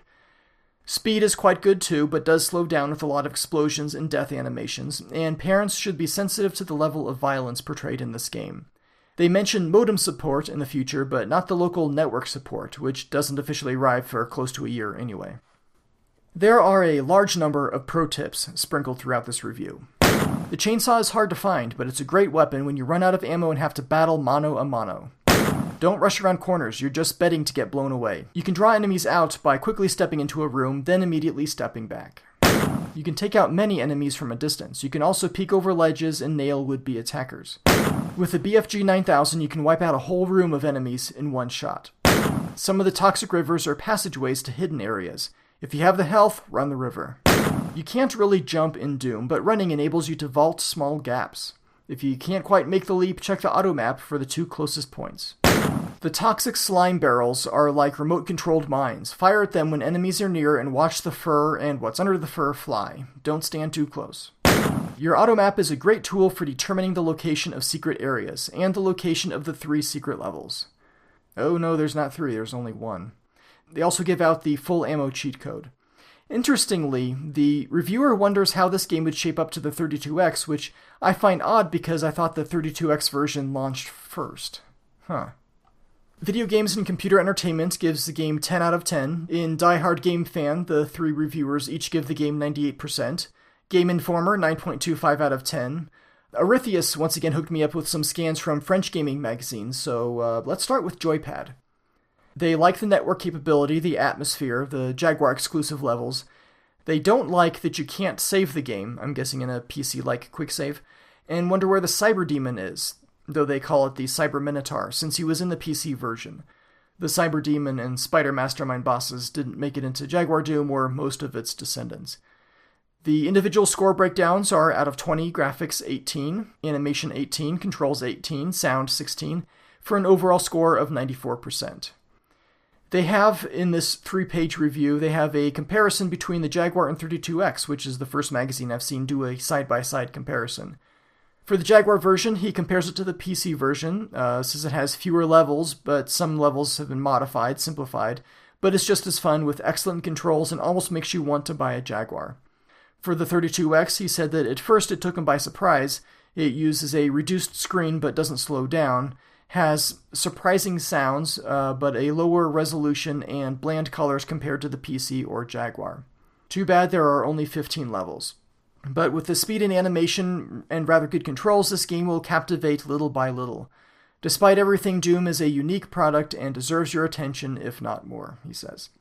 There's also a full review for the 32X that Arethius sent over. I'll go over that one quickly. They like the animation and the ambiance, dislike the lack of saved games, only 15 levels as opposed to 30 on the PC, and the simplified levels throughout. Their scores, again out of 20, graphics 15, animation 17, controls playability 16, and sound 16. Overall score is 92%. CD Consoles magazine has a 4-page review of Doom for the Jaguar, and I'll translate the summary here at the end. Those who still doubted, despite the arrival of Aliens vs. Predator, do not doubt. With movement as smooth and fast as a PC 486, this version of Doom on a console demonstrates again the power and all the qualities of the Jaguar. Nice. They rated in 5 categories on a scale of 1 to 3 stars, and these are creativity 2 stars, playability 3 stars, graphics 3 stars, sound 3 stars, and potential 3 stars. Still not crazy about the word potential. I'm not sure I'm getting that right. Atari Explorer Online reviewed Doom in their issue dated December 18th, 1994. The reviewer said that the graphics, the textures are nothing short of awe-inspiring, and praised the level design, but was disappointed in the sound, missing something akin to the background hum in Alien vs. Predator. But the lack of music during the game did not deter from the overall experience. He did a side-by-side comparison with the computer version running on his friend's computer, a 486 DX33. The speed, he said, was about the same, but the color and shading is far superior on the Jaguar. There was some slowdown on the Jaguar with a lot of enemies on the screen, but that didn't detract too much from the game. Final scores are out of 5. Graphics 4.5, sound 3.0, control 4.0, gameplay 5.0, and overall 4.5. Worth every penny. Subsequent issues of Atari Explorer Online carried that score, 9 out of 10, until August 1995 when it dropped to 8 out of 10. So it kind of sounds like universal acclaim for Jaguar Doom, right? Wrong. We haven't gotten to Electronic Gaming Monthly yet. Now, they don't trash the game, but they don't really care for it either. On a scale of 1 to 10, the 4 reviewers gave the game 3 7s and a 6. They say it's a good visual representation and has the best graphics for any system outside the PC, but almost universally bemoan the lack of music, the missing levels, and bosses when compared to the PC version. Controls are loose and slippery, they say, and one reviewer said that there are no on-screen enemies when you play a 2-player game. Well, that's not accurate at all.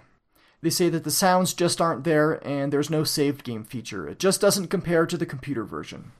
You might think that the 32X version would receive even lower scores. After all, aside from the music, it has the exact same drawbacks, plus several more, like the smaller screen, the lack of monster infighting, far fewer levels, no 2-player option at all.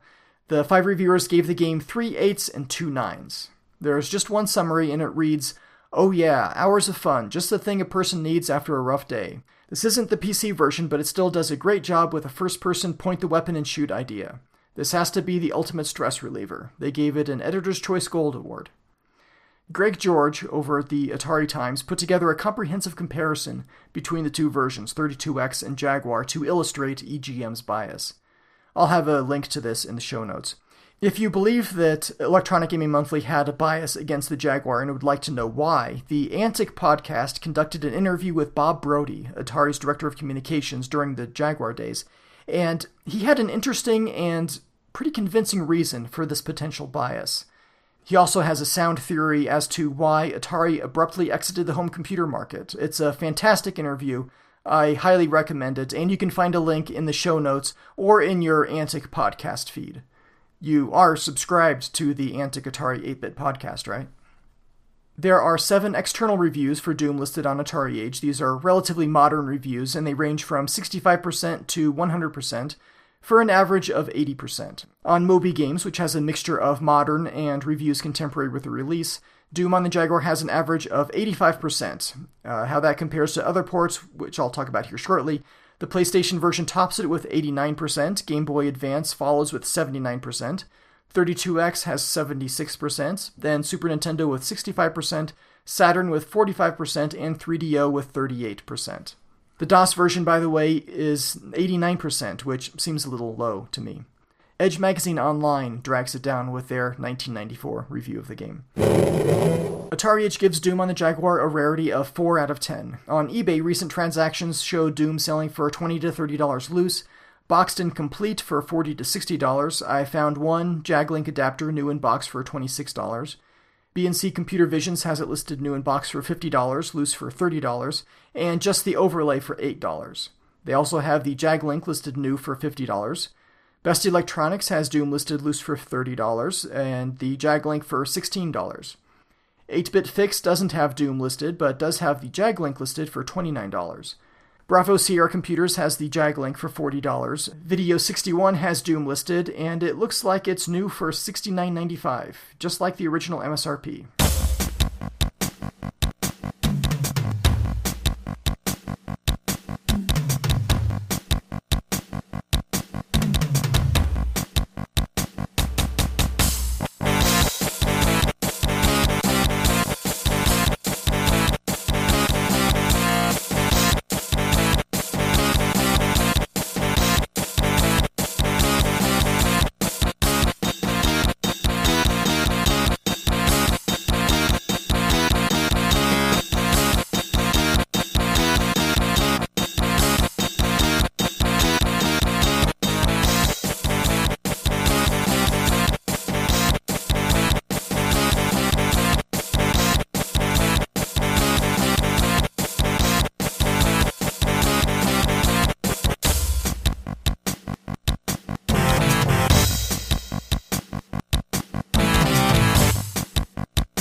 Okay, let's talk ports. I should note that I have played none of these. I don't have Doom for the 32X, Super Nintendo, 3DO, PlayStation, or Saturn, just Jaguar and PC, so please keep that in mind. I'm going off of the best information available to me, but not personal experience. For starters, why would you spend an MSRP of $69.95 on Doom for the Atari Jaguar, or similar price for any other console at the time, when you could send id Software a check or money order for $40 plus $6 shipping for the clearly superior PC version? Well, my friends, you needed a PC first, and not just any computer, a pretty good one. A 386 with 4 megabytes of RAM could technically play Doom, but as I get into my own personal Doom story a little later, it's a miserable experience. I was looking for period computer ads mid to late 1994 for computers which could play Doom well and what that would cost. I found a scan of an ad from Best Buy, a large American electronics retailer, from October 1994, pretty close to the release date for Jaguar Doom, close enough. The cheapest computer they had listed was an IBM 486 SX2, running at 50 MHz. The sale price included a sound card and speakers, 4 megabytes of RAM, keyboard, mouse, a 363 megabyte hard drive, nice round number. The cost of the computer was $1,397. It did not include a monitor, so add $298 for a 14-inch color monitor. So $1,695 plus tax. Granted, IBM computers at the time were a little more expensive than the Acer or Packard Bell computers, but this was the cheapest one in the ad. $1,700 all told. If you bought a Jaguar, a copy of Doom, a television, that's about $450, around 25% the cost of the computer. But odds were you already had a television, so take $200 off of that. You could almost buy everything necessary for multiplayer Doom on the Jaguar for about half the cost of a single-player experience on a computer. So I hope that helps set the stage for why people would be interested in playing Doom on a console. Sufficiently powerful computers were just simply out of reach for many. Let's talk 32X. It's based on the Jaguar version, as I said, but has several limitations. Fewer levels, 17 versus 24 on the Jaguar if you include the secret levels. No BFG 9000 without a cheat code. Smaller viewable area on the screen surrounded by a thick border. Fewer colors, perhaps 8-bit color depth like the PC. Here are the big things. Like Wolfenstein 3D on the Jaguar and subsequent ports, you can only view enemies from the front in 32X Doom. That means no sneaking up, enemies never turn their backs, there's no infighting between monsters. That's a key strategy for me playing Doom. I didn't like the one-dimensional enemies in Jaguar Wolfenstein, and I'm pretty sure I would feel the same about 32X Doom. Another thing is weapon selection. The Jaguar port is unique among its peers by letting you select weapons directly, having the same numbers as the PC version is a bonus. On the 32X, you could cycle between weapons, up or down, by hitting the X and Y buttons. That is if you had a 6-button controller. If you had a 3-button gamepad, you had to hold A and press start to cycle through the weapons in one direction. Ouch. I didn't much like cycling through weapons in Wolfenstein 3D on the Jaguar, and that was with only up to 3 possible weapons at one time. Having to cycle through up to 6 or 7 with a cheat code? That sounds frustrating, but the 32X also has no networking capability, so no co-op or deathmatch, but it does have music. I typically use the music from the first level for comparison, so let's listen to level 1 music for Doom on the 32X.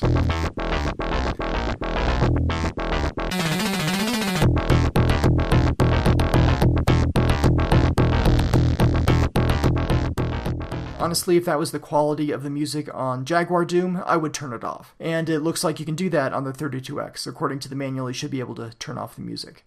Now the 3DO. This isn't a fair comparison because, really, it's remarkable that there was a 3DO port at all, given the bungling by the publisher and unrealistically tight time frame allowed for development. Industry legend Rebecca Heinemann worked on this port, and she has an hour-long description of the problems and challenges with 3DO Doom on YouTube. I'll have a link to this in the show notes.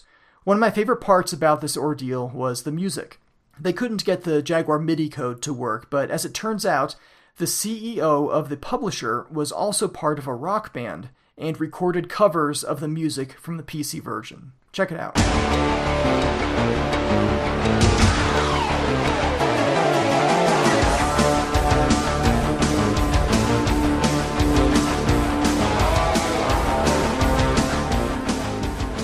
Since the 3DO was a CD-based console, all Heinemann had to do was to have these tracks on the CD, and then add 1 or 2 lines of code to play them.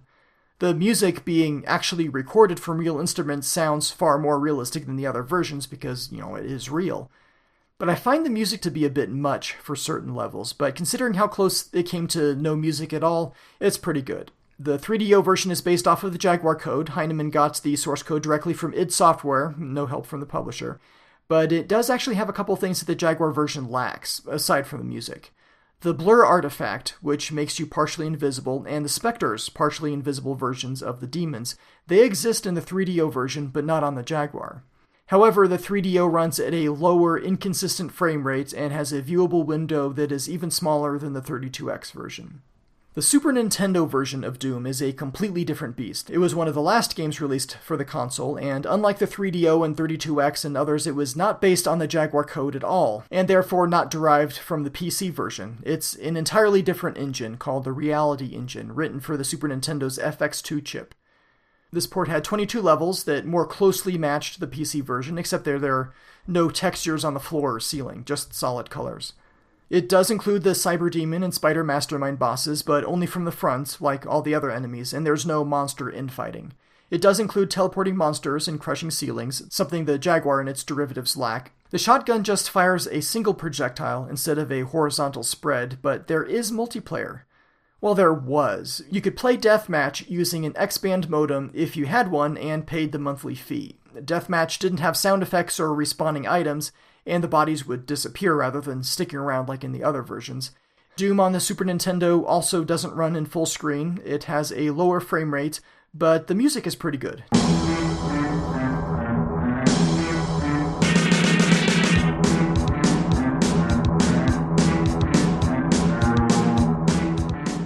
The Sony PlayStation version starts to take away some of the exclusivity that the Jaguar enjoyed up to that point, like running at full screen or local networking where it supports both co-op and deathmatch. It adds a huge number of levels, including many from Ultimate Doom and Doom 2, including extra monsters and the super shotgun. But it makes several of its own changes. All the sounds are different. Weapons, monsters, items, they're all different. It doesn't have the music from the PC version, but instead has its own soundtrack, focusing heavily on a creepy atmosphere with weird sound effects and haunting music.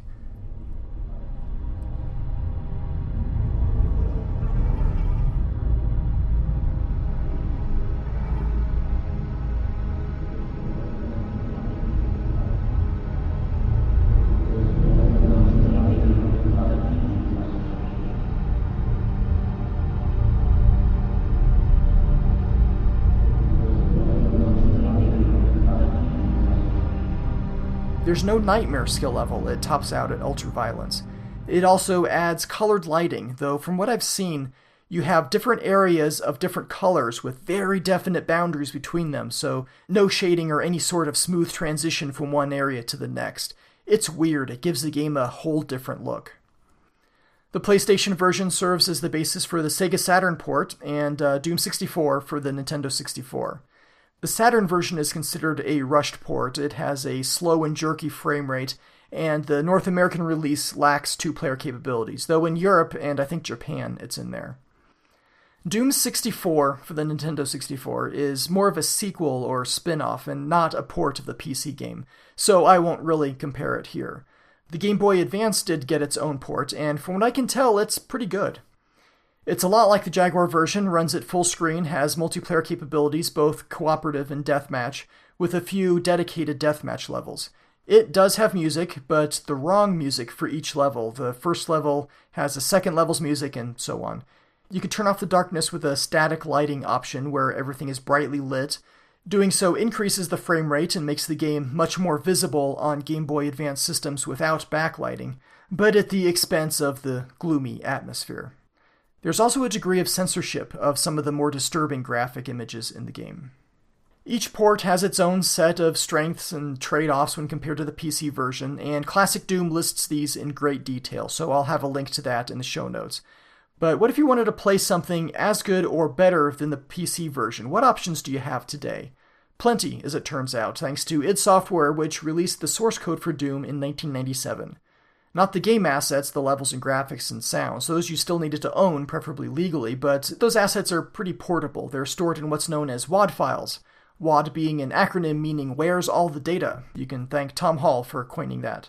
With the source code out there, literally dozens of variations known as source ports are now available. I've personally used Boom, PR Boom, Doom Legacy, Odamex, Doomsday, and Chocolate Doom. Play on the term Vanilla Doom, meaning the actual PC release of Doom. I would personally recommend Doomsday for high-powered modern computers, and Chocolate Doom for lower-powered computers, or for the most authentic DOS Doom experience. These days it doesn't take an $1,800 computer to play Doom. My $35 Raspberry Pi 3 runs Chocolate Doom beautifully, and you can build an entire 4-player network on the cheap. I backed a Kickstarter last year for the cheap $9 computer. I've got a couple of those. Great little gadgets, by the way. I need to buy more. And I tried running Doom on one of those from the Linux console, but it complained about the lack of a mouse, even with the -no mouse parameter added. True, I didn't have a mouse hooked up. I only messed with it for about 3 minutes. I needed to put it back in service. It's doing some important work for my household. But I'm sure this little $9 Linux computer could have run Doom just fine if I had enough time to give it an honest effort. Source code for the Jaguar version was released in April of 2003. Again, like the PC source, it contains none of the artwork or sounds or other assets, just the engine. I personally found the source code quite handy while researching this episode. Under which exact circumstances do you get double ammo? Ah, there it is, right there in the code. Nice. Atari Age user NeoRG put together a tutorial for hacking levels in Jaguar Doom, and I will link to that in the show notes. He was able to hack Doom 2 levels into Jaguar Doom, but I don't have access to those ROM images, so I didn't try them out. Pretty cool, though. More recently, 2014 saw the release of the 3DO version's source code, to coincide with the game's 21st birthday. Yeah, Doom is now old enough to buy alcohol in the United States. Soon it'll even be able to rent a car, then what kind of trouble is it going to get into?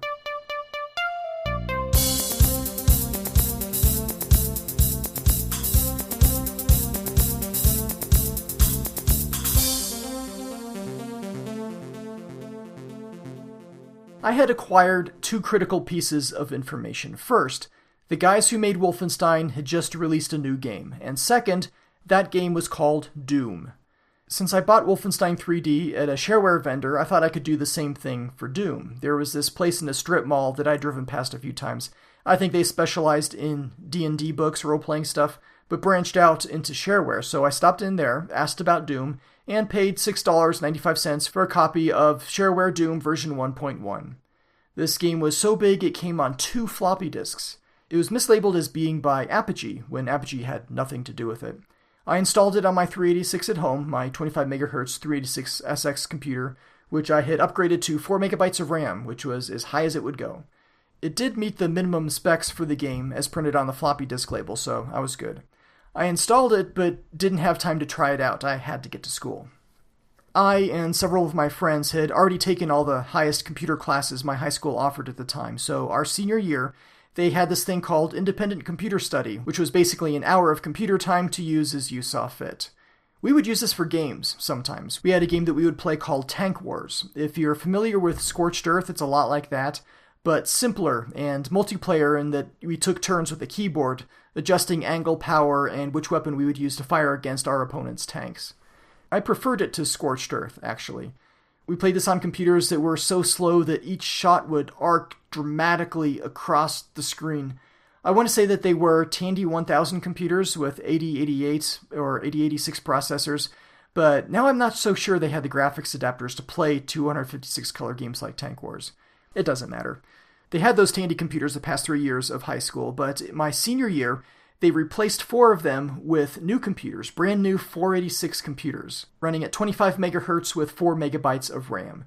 That's a huge, huge improvement over the Tandys, and even better than that one oddball 286 computer off to the side which ran Windows 2.0 and nobody used. So I brought my Doom floppies into the independent study class and loaded it up while my computer lab buddies gathered around. We were all really impressed with the graphics and smooth movement, how your view and pistol bobs up and down as you move. Guess I forgot to mention that when talking about the game earlier. And how there were stairs and windows and you can go up and look outside. The problem was we couldn't figure out what to do. Run around, shoot barrels, that was about it. No monsters, no objectives. The other guys were getting restless and impatient. Is there a game in here somewhere?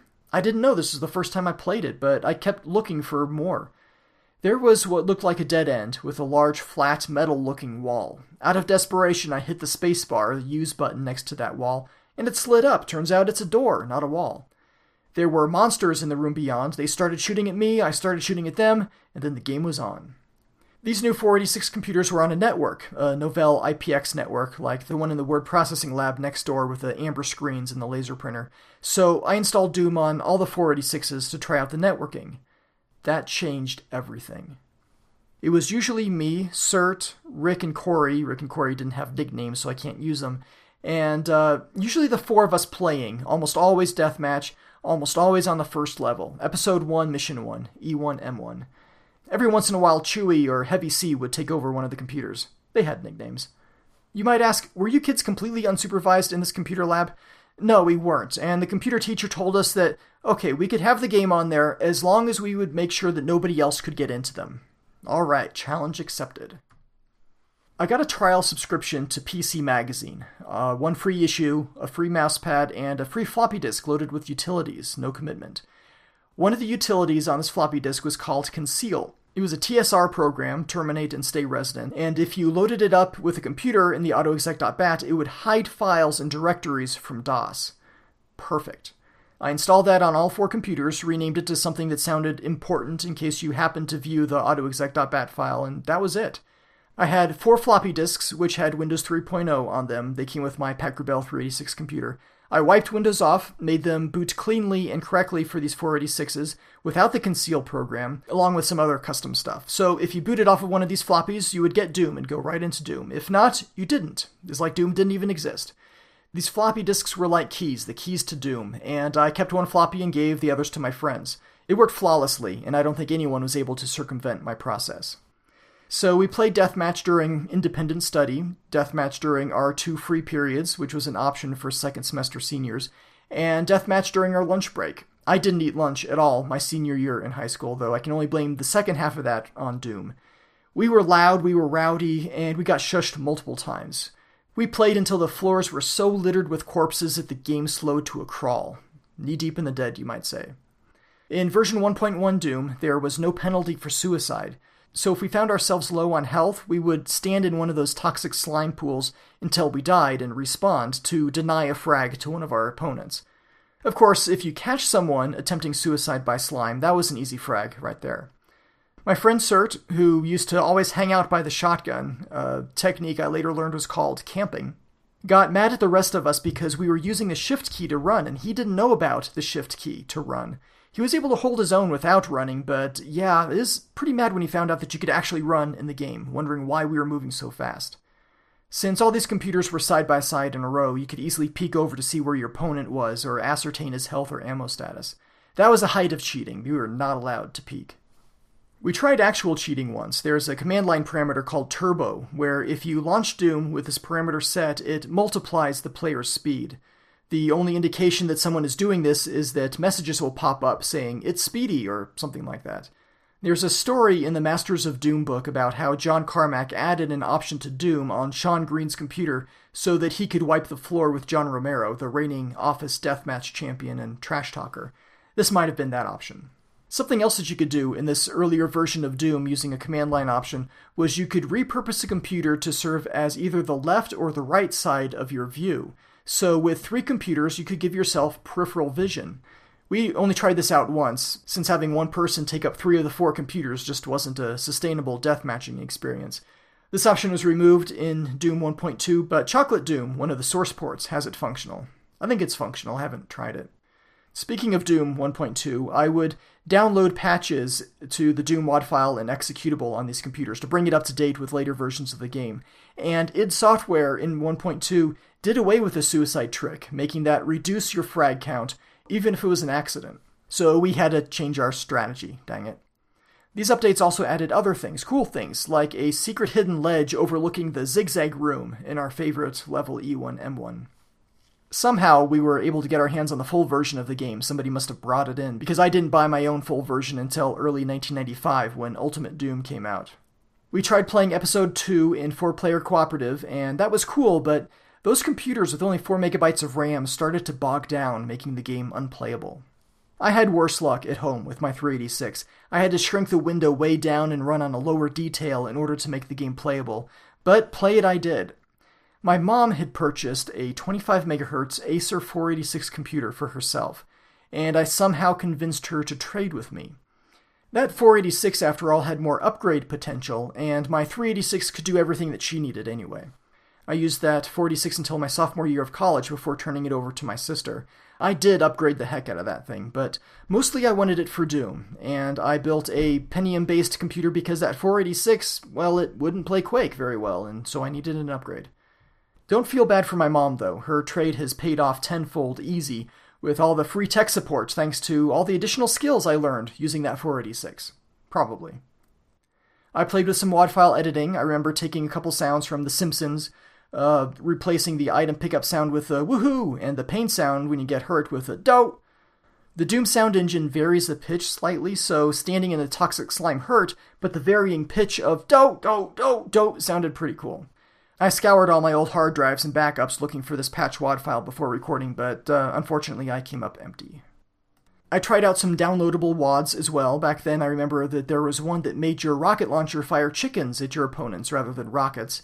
There was one that turned some enemies into Barney the Purple Dinosaur. And of course there was Alien Doom. It's moving all over the place.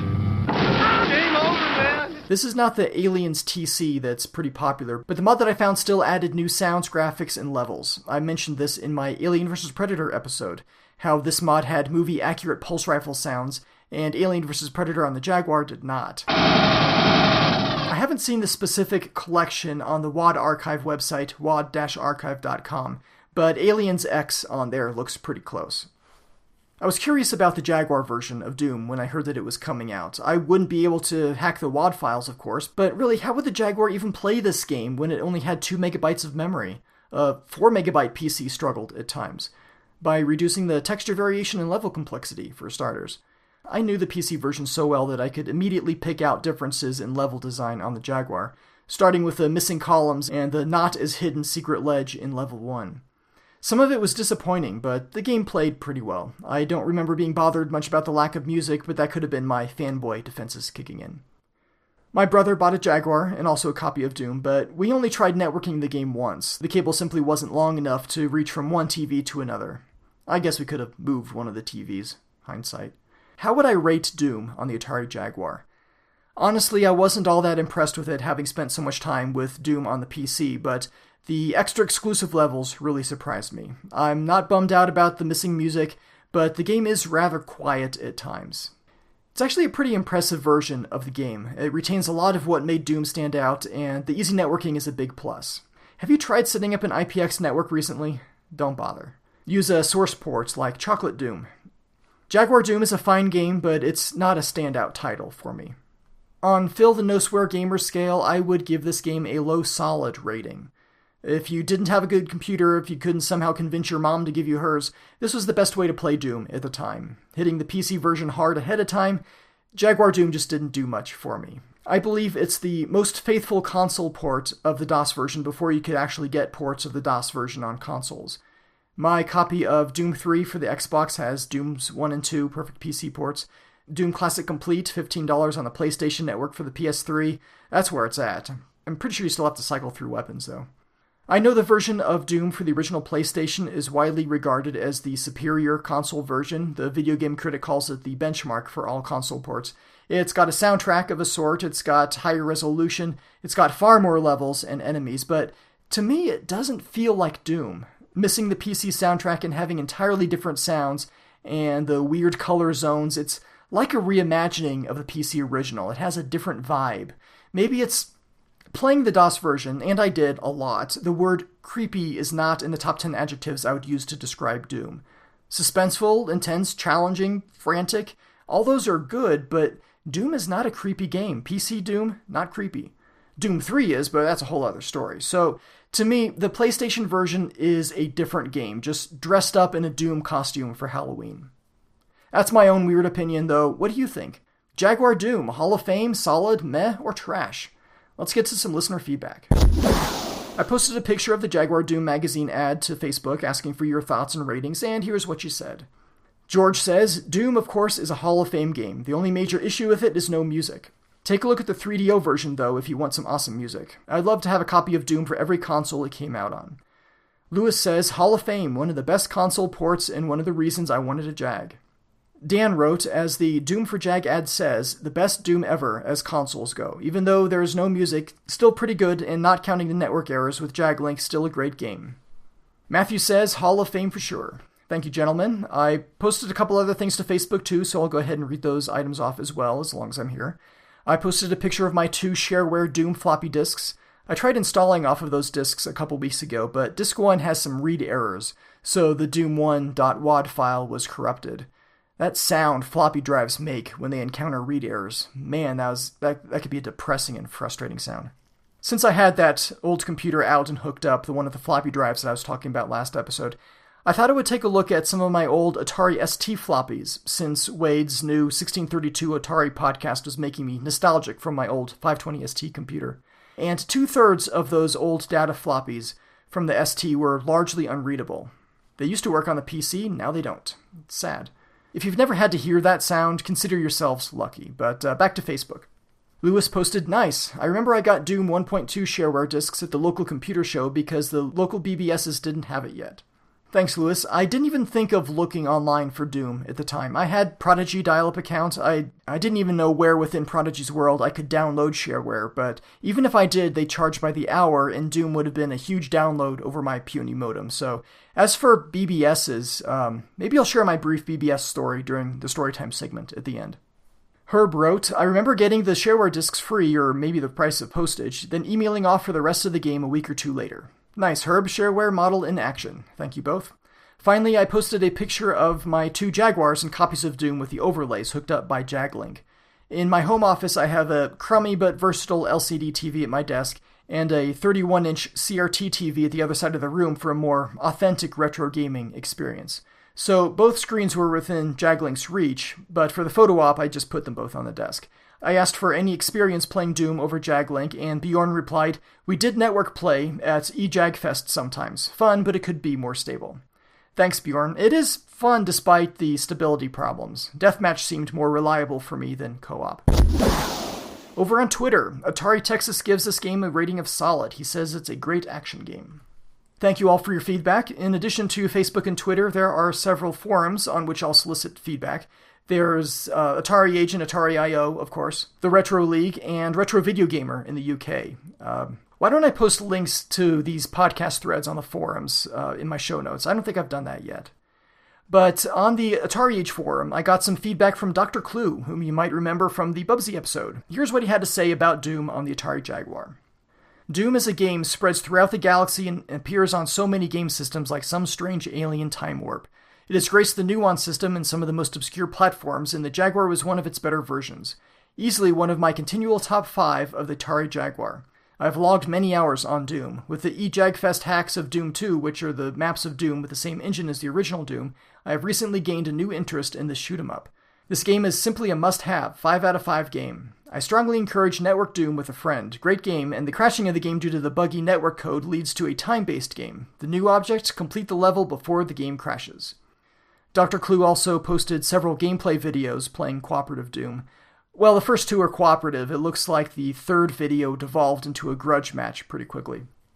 I totally forgot about Doom on the new one. I did try this out. If memory serves, it had no sound.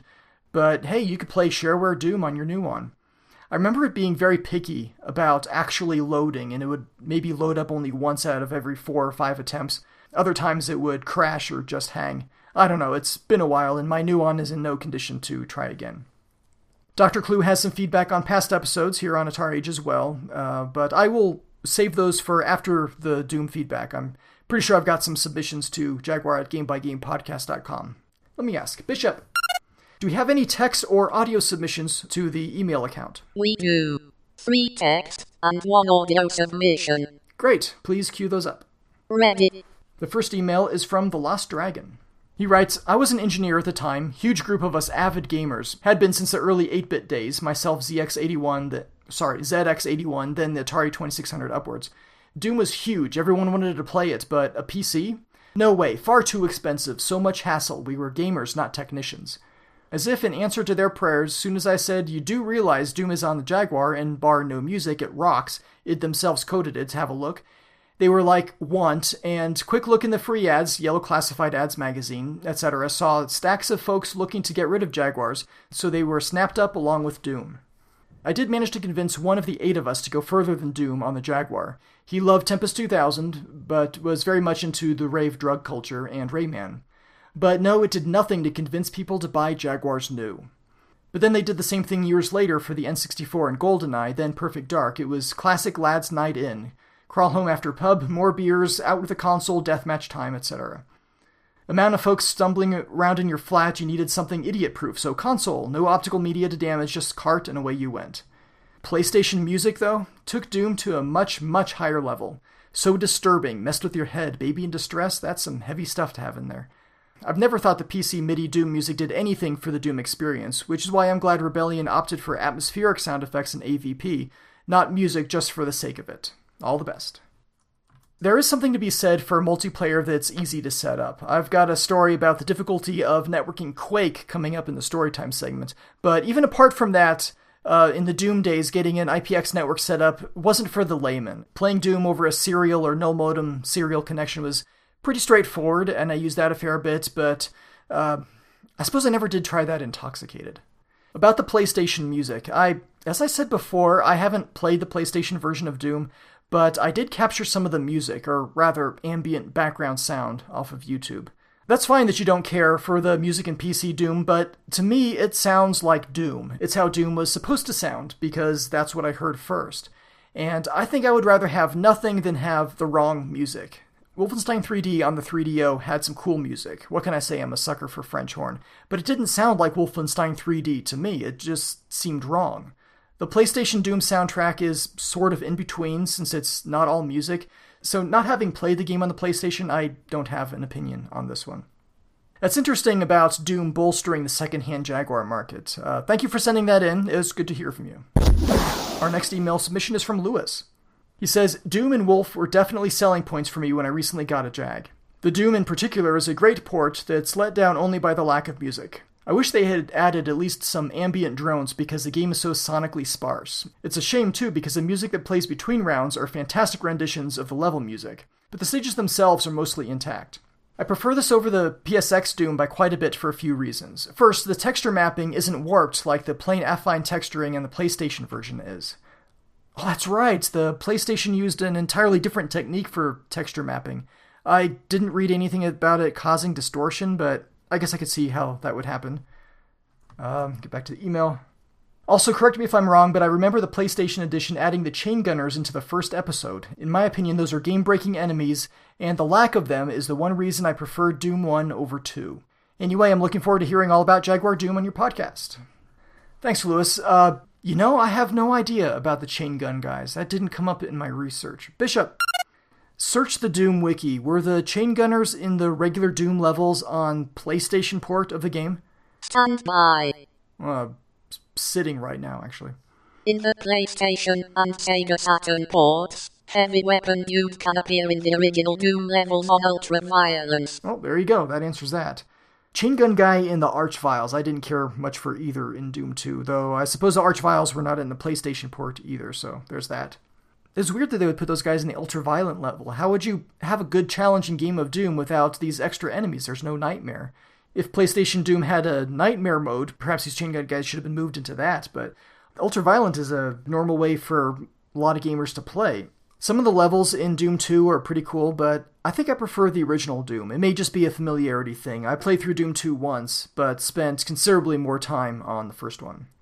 Thank you for your feedback, Lewis, and your perspective on PlayStation Doom. Personal experience is always valuable, and not having any on PlayStation Doom, I looked to see if it was on the PlayStation Network that I could play on my PSP or PSTV, but it wasn't there, so I had totally forgotten about the different texture mapping method. It really didn't come up in my research, and I don't know if that distortion would show up in the YouTube videos or not. I wasn't looking for it. We have an email from Arethius. He says, Hey Shinto, this is Arethius from the Retro Gaming Connection. Once again, let me congratulate you on your amazing show. It is really awesome, and I think that I became totally addicted to it. Waiting for the next episode has become almost unbearable. I need my fix on new stories about my beloved Jaguar, the companies and the people behind every game. I really need my dose. Can't wait any longer. Do you think I should talk to someone about it? Do you have names you could recommend me? Do they make Skype consultations? I don't know. Maybe Bishop can dial up DoctorClu on Skype for you.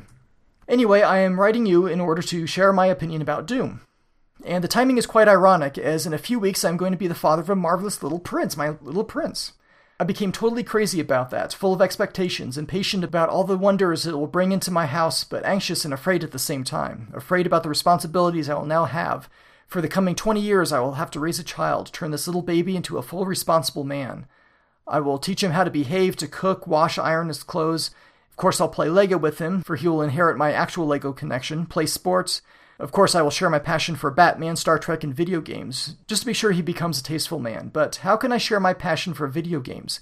For example, I'll play Doom on the Jaguar. How will I explain why I am shooting my former brothers in arms with a shotgun? How will I explain why I choose to finish the ugly pink monster with a chainsaw? You think I can mention a diaper incident in this case? Quite difficult, isn't it? Do you have any tips you could share with me? I am losing myself here. Back to today's topic, the famous Doom on the Jaguar. Although I have fun playing Doom, I've always been more of an AVP guy. I never understood the hype around this game, and if you want to play an FPS on the Jag, I'd rather choose AVP or Wolfenstein over Doom. Yeah, I know, curious, but my personal video game tastes are mainly personal. Nevertheless, Doom is a solid game, that's for sure. As I first played Doom on the Jag, I never felt the lack of in-game music disturbing. I like the idea of vertically being able to shoot enemies even if they are at a higher or lower level. I like the weapons, they look and sound cool. I never played the game that much, but Doom is a solid game. Keep up with the good work, and do not make me wait too long for the next episode, I beg you. P.S. I appreciate the fact that you are mentioning the feedback press I send you, but I must correct you on one slight spelling error you made several times during your past episode.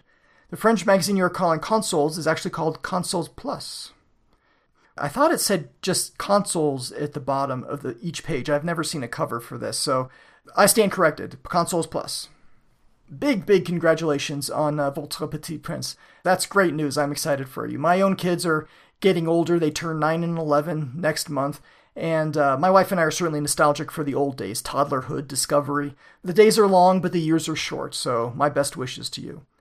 To share your passion for video games. Well, in my opinion, sitting down with your child in front of the TV and playing games together, that's time well spent. Don't start too soon, don't rush it. I didn't really give my kids any screen time before the age of 2. And keep it age appropriate as you go along. The Atari 2600 is a great place to start. There are a lot of fun 2-player games, and with the difficulty switches, you can both be playing the same game at the same time, but give yourself a handicap to even things up a bit. Cooperative games are the best. The 7800 and Lynx, my daughter loves Dark Chambers and Gauntlet 3 on those 2 systems respectively, both co-op. Bubble Bobble on the NES is good too, and my son likes Raiden on the Jaguar. Now, I would have loved to play cooperative Doom on the Jaguar with my son, but the imagery is not appropriate for an 8-year-old, not in my opinion. He did help me with a bit of research. We loaded up level 23 in Deathmatch. I wanted to see if the computer map gave away the opponent's position. I didn't see that mentioned anywhere, and there's a computer map right there in that level. So he ran around the 8-pointed star area. There are some crumpled cacodemons there, but not much else, and that was it. There will be time later. He's looking forward to it, as am I. When he's older, we'll take on the demons together. In the meantime, we'll play cooperative Portal 2 on the PlayStation 3. He loves that one. Minecraft, of course. Right now, he's really into... Oh, this is perfect. Those Lego games are great for kids. They can be 2-player cooperative. Their puzzles aren't all that difficult. And honestly, they're pretty funny. For you, Lego Batman sounds perfect. It's video games, it's Batman, it's time spent with your son. Win-win-win. We don't have any of the Batman ones. We have Lego Dimensions. I kind of got that for myself. My wife bought me the Doctor Who level set for my birthday. And as it turns out, there's a whole video game behind it. Dimensions comes with a Gandalf minifig. And my explanations of who Gandalf is led my daughter to read The Hobbit, which she enjoyed, so that's cool too. There's no Star Trek Lego game, but we do have the Star Wars one on the Wii, based on the original movies and the prequels. And I have to say, honestly, I enjoy the prequels in Lego video game form far more than I did the actual movies. We have an audio submission from BTB, host of the Jaguar, on YouTube. He's got an episode for Doom, a 2-parter, where he sits down with an old friend of his playing Doom together for the first time in years. It's a fun video, top-notch quality, as always, from BTB, so let's listen to his audio submission now.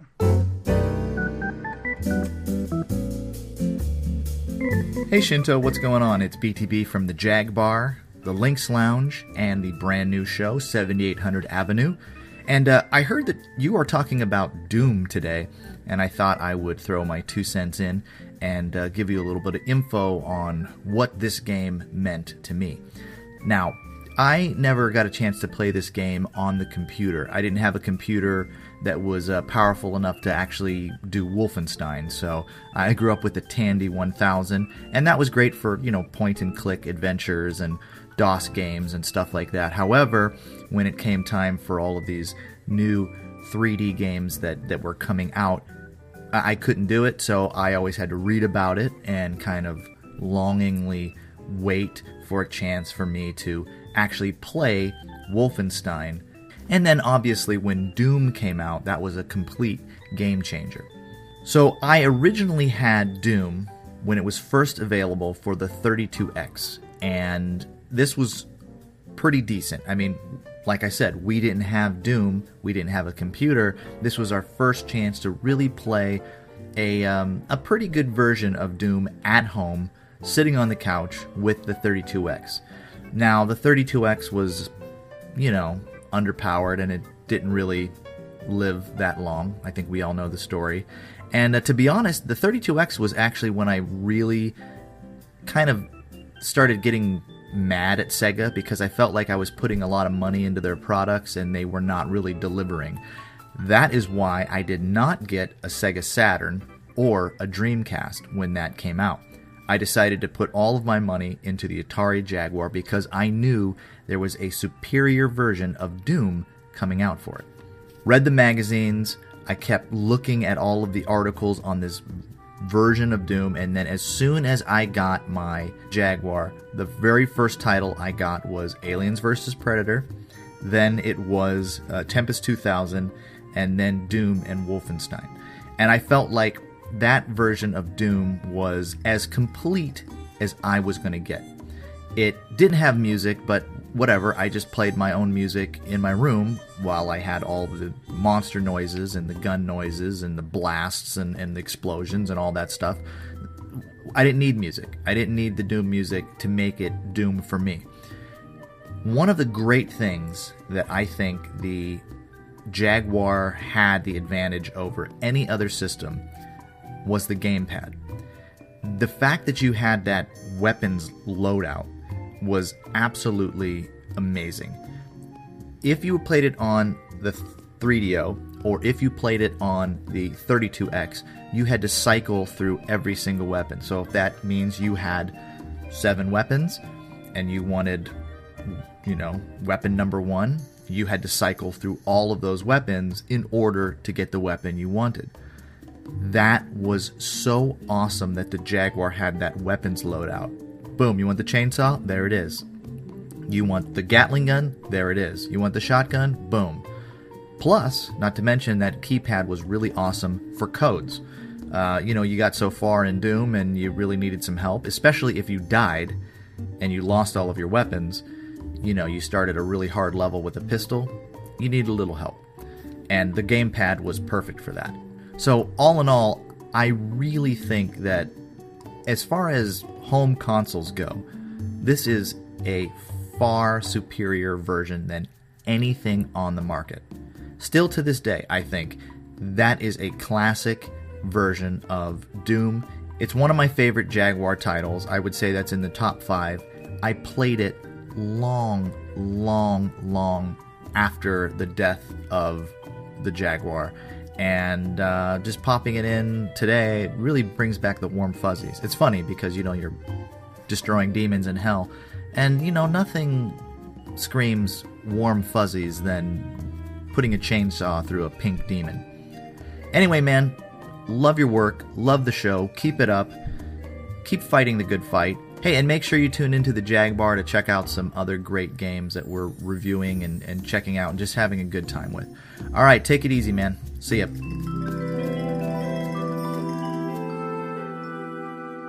So Doom is what sold you on the Jaguar, huh? That's pretty cool and kind of goes along with what Lost Dragon was saying. And your initial games, your first 4 games, that's a great way to start off. Great choices. You must have really done your homework.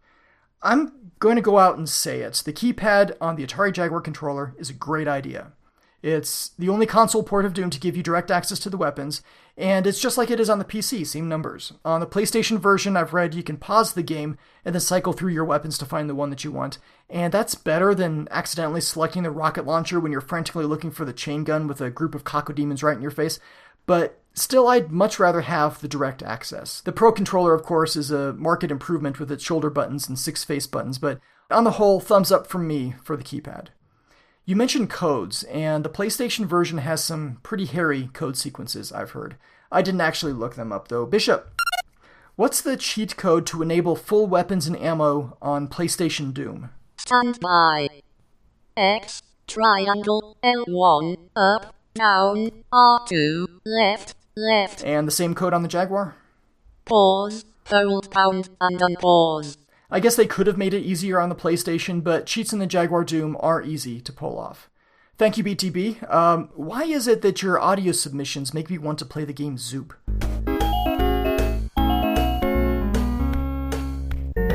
As promised, here's some catch-up from DoctorClu, previous games that I've recently covered. Iron Soldier. This is one of those unique, iconic games for the Jaguar. When I was part of the Atari users of North Texas, this was one of the games brought up that the members there recommended to get when I got a Jaguar. We used to often joke that the Iron Soldier looked like a pissed-off Optimus Prime from Transformers. Played many hours on this game in the early 2000s. I don't think the game has aged. Would rate the game 3 out of 5. Wolfenstein 3D. I played many hours sneaking around Castle Wolfenstein on my Atari 800, so naturally I was happy to see this 3D version of the PC and Macintosh computers in the 90s. The Jaguar version is complete and very fast and zippy. My long-time complaint is that unlike the PC and Macintosh version, you can't select a knife and walk up and quietly stab the guards. I always liked that challenge of honor, and hate how I have to empty my clip to default back to the knife on the Jaguar. Overall, the game would get a 4 out of 5 in my book. Thank you, DoctorClu. I agree with you about the knife in Wolfenstein 3D on the Jaguar and its derivatives, but since you can only view enemies from the front, you can't sneak up behind a guard for a stealthy takedown like you could in the PC. So that takes away the strategic element and makes the knife just something you use when you're out of ammo. In terms of 3D polygon games on the Jaguar, I think Iron Soldier has aged reasonably well, certainly better than others I'll be covering in the future, and that's because of its smooth frame rate. I'm okay with chunky polygons as long as they're rendered smoothly. Not one of my favorite games, though. But thank you for sending in feedback. There is no statute of limitations on feedback, so if you've got something to say, please send it in, text or audio, to jaguar@gamebygamepodcast.com.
Coming up next episode, we've got the one-on-one fighting game Dragon, the Bruce Lee story, followed by Zool 2, Val d'Isere skiing and snowboarding, and Brutal Sports Football. Yes, we're getting into some sports titles on the Jaguar.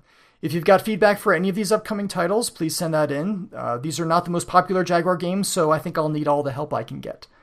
Coming up after the music, which you can't hear yet, but will start to fade in here shortly, is the Storytime segment, where I'll go off on tangents that I've suppressed during the main episode. These are not directly related to Jaguar Doom, but Doom on the PC will be well represented. I usually say this is optional, but you've got to stick around for the mac and cheese story, at least. Come on. All show information can be found on the web at jaguar.gamebygamepodcast.com. So until next time, please remember that there is a lot of good to be found out there in this world of ours, even with widely ridiculed video game consoles. So do try to keep an open mind and a joyful heart. Thank you for listening.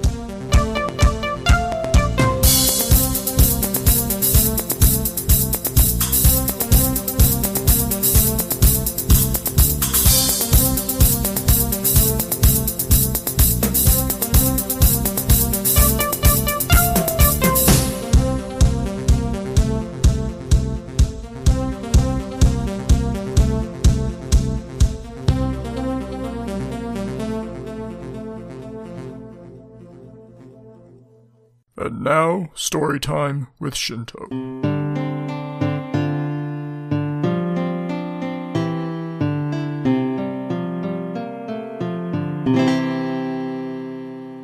I was going to mention this in the Wolfenstein 3D episode, but totally forgot. However, since I mentioned apogee in this episode, it still qualifies. So, the word apogee is a term meaning the highest point or the most distant.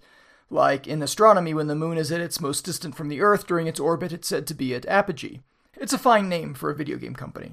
A couple of years ago, I was working on rate-limiting production APIs. You have an API endpoint out there, it's how others interact with your software, but you want to keep it safe from abuse, so you would want to limit the number of connections from certain locations, throttle their connections, or block them outright for a certain period of time.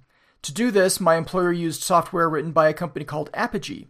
That's APIGEE, because, hey, it's dealing with APIs.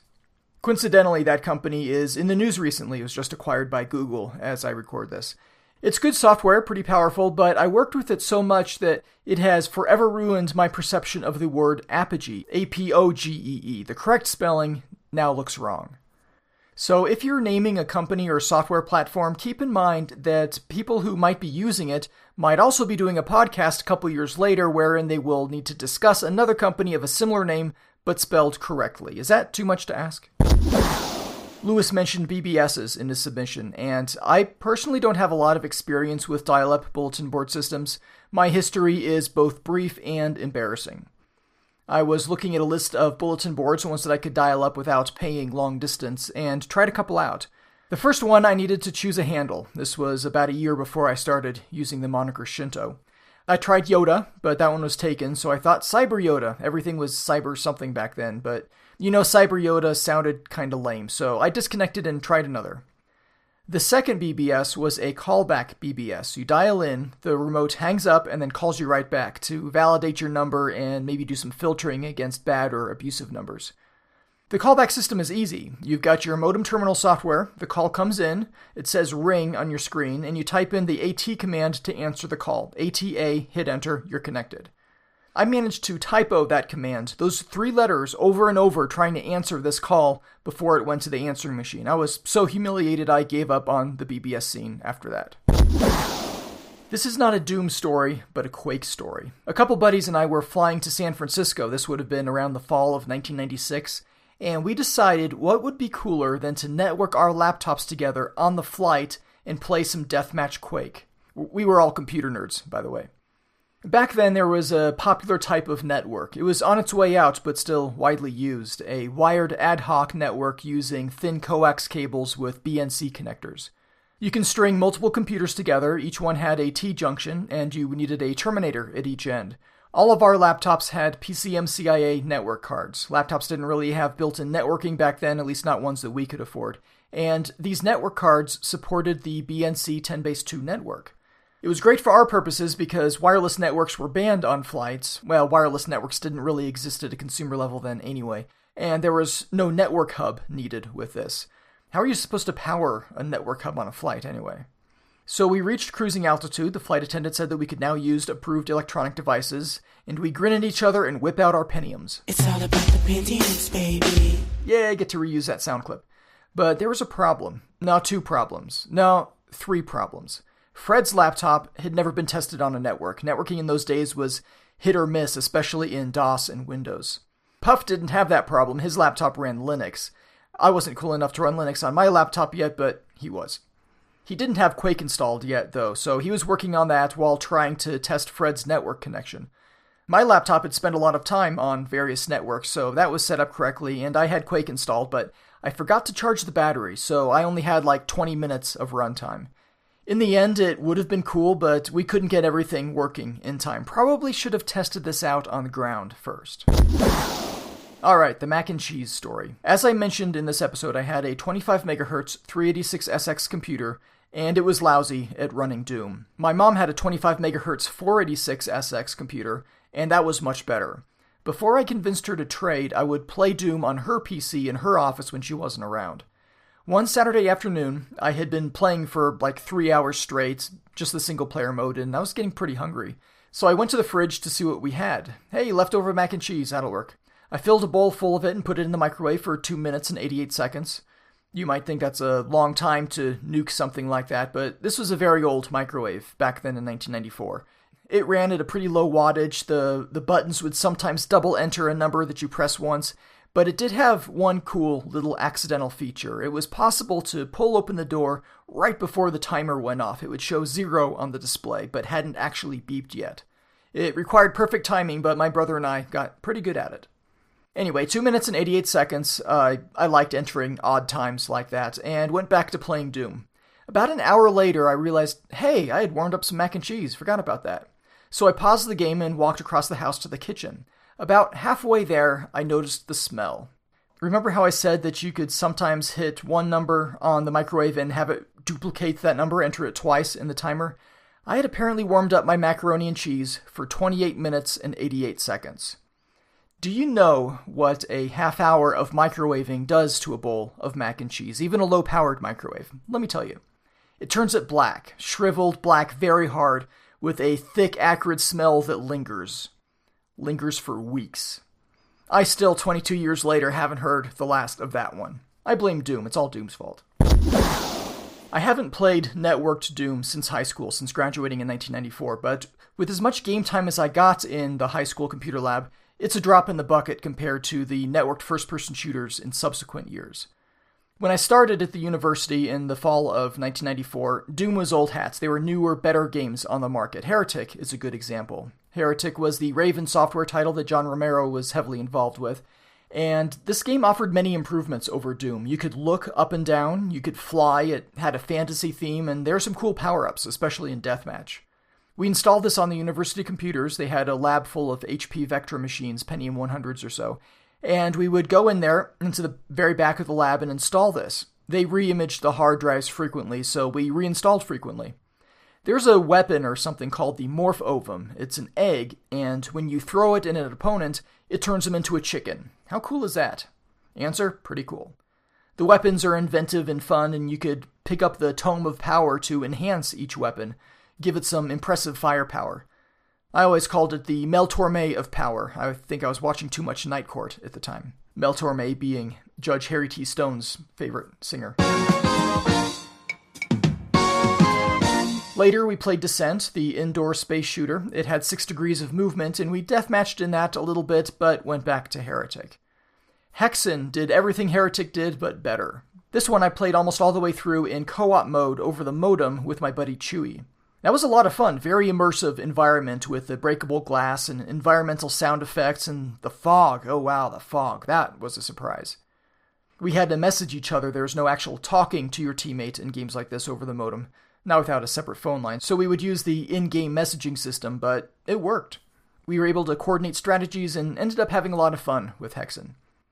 Let's see, what's next? Duke Nukem 3D. We were at Egghead Software one evening. Computer geeks, what do you do when you're done with classes for the day? You go to Egghead Software. And there was one such store near Chewy's apartment.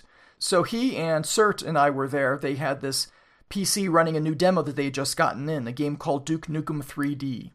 We vaguely remembered Duke Nukem, the character. Someone had brought a Duke Nukem game into school. There were Apogee-published platformers that other kids would sometimes bring in because they couldn't access Doom, not without the special floppy disk keys. But this game, Duke Nukem 3D, was edgy in a way that Doom and its descendants were not. The protagonist talked. He could use the urinal, for example. It took place in a modern city instead of some far-off space outpost or fantasy setting. They were charging for the demo, but it came with a coupon toward the purchase of the full version. Chewy ponied up the cash. He had a better job than Cert and I did. We played that one over the modem too, Chewy and I. It had co-op, but we didn't play that as much as we did in Hexen. I remember we were playing Deathmatch Duke Nukem 3D one day, and I saw him run into the movie theater on the first level from my lofty perch in the distance. I put 5 rockets through that window after him, but then he stood there undamaged and killed me with rockets of his own. I rage quit after that, disconnected the game, sure that he was cheating. No way he could have taken all those rockets in the face and survived. He called me up and explained that my rockets just barely hit the ledge over the window where he was standing and therefore didn't hit him. Duke Nukem, by the way, is the origin for what I said at the very beginning of this episode, One Doomed Space Marine. There's a secret area in the game where you come across a static sprite of the Doom Marine, a frame of his death animation. And this is what Duke Nukem says. That's one doomed Space Marine. But deathmatches took on a whole new level, no more 2-player modem games or gaming in the computer lab, when Quake came out. I had upgraded my 486 as far as it would go. I had a 100 MHz DX4 in there. But it wasn't enough to play Quake well, so I built my first computer using parts purchased online. It was a dual Pentium motherboard with lots of room to grow. I wanted something that would last. I started off with a single Pentium 120 with 32 megabytes of RAM, and ended up with a pair of 200 MHz Pentiums with 224 megabytes of memory, and a pair of Voodoo 2 cards, which could join forces for higher resolution and frame rate. I still have this machine, and talked about it in last episode, as well as a little bit this one. So with this machine, and a few legally purchased copies of Quake, my buddies and I got together, Fred, Chewy, Puff, Riani, Mandrake, Cert. We all got together in Fred's basement for what is now called a LAN party, but if that term existed in July of 1997, we hadn't heard about it. So we called this event the Quake Fest.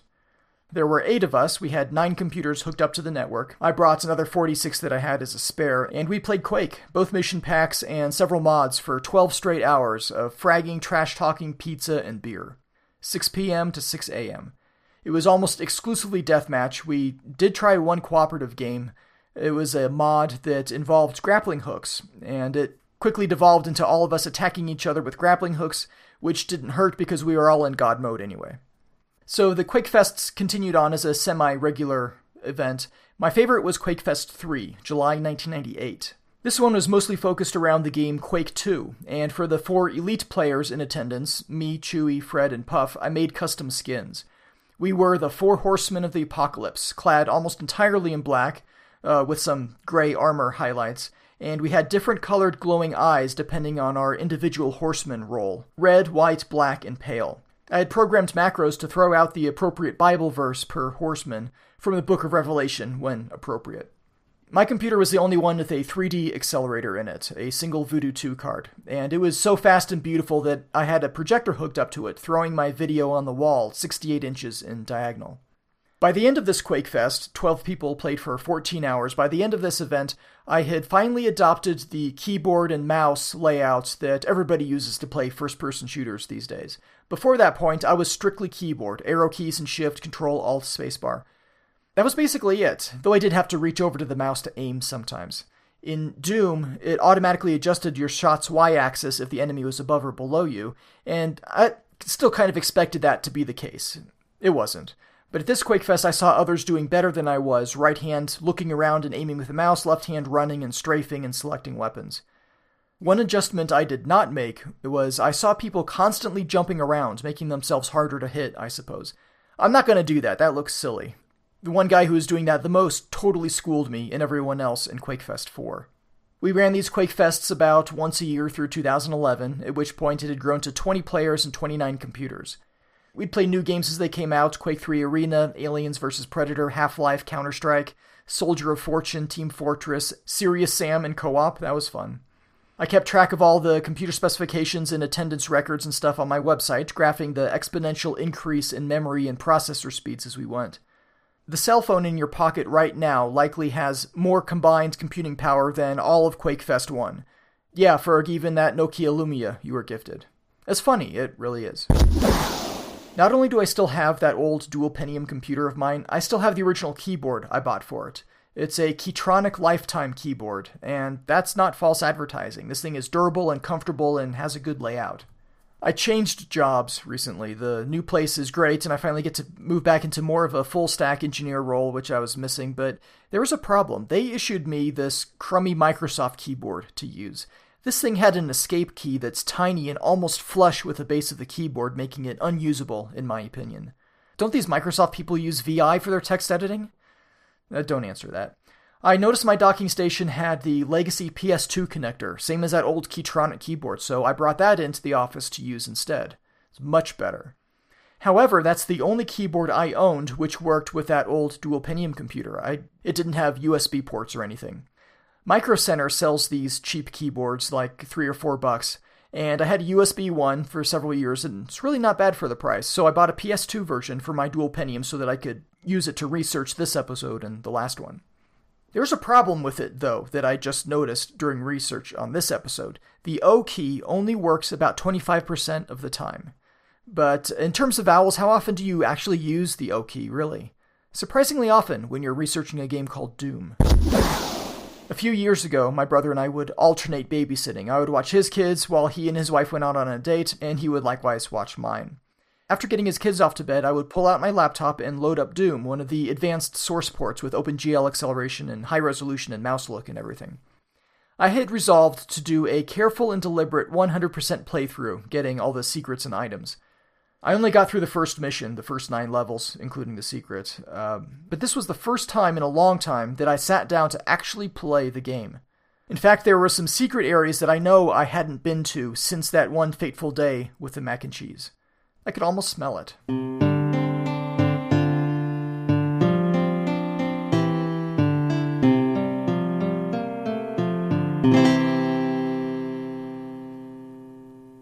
I've got to thank Allison for providing a nice, clean, inverse ASCII bell sound. I was looking all over freesounds.org trying to find a bell that was a perfect match, and failing, and then I believe it was Season 2, Episode 18, when Allison played that sound all by itself because she forgot one in a previous episode. So yes, got it. This could be very useful. Very useful indeed. Speaking of the PC version, fans of DOS Doom might be expecting other power-ups. Oh, keep whacking that. Those are levels 16 and 17. I have to turn that off. But when I finished a level and went to the ending sequence, there's a kitten. She scared me. Oh, good grief, that's frightening. Didn't hear you come in. Door's cracked open. Yeah, I left it cracked open in case the dog wanted in. Microphone is picking up your purring.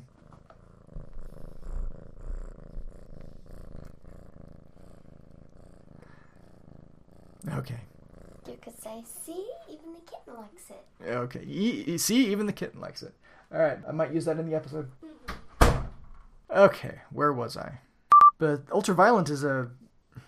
I don't know what I'm saying. I'm so tired and late.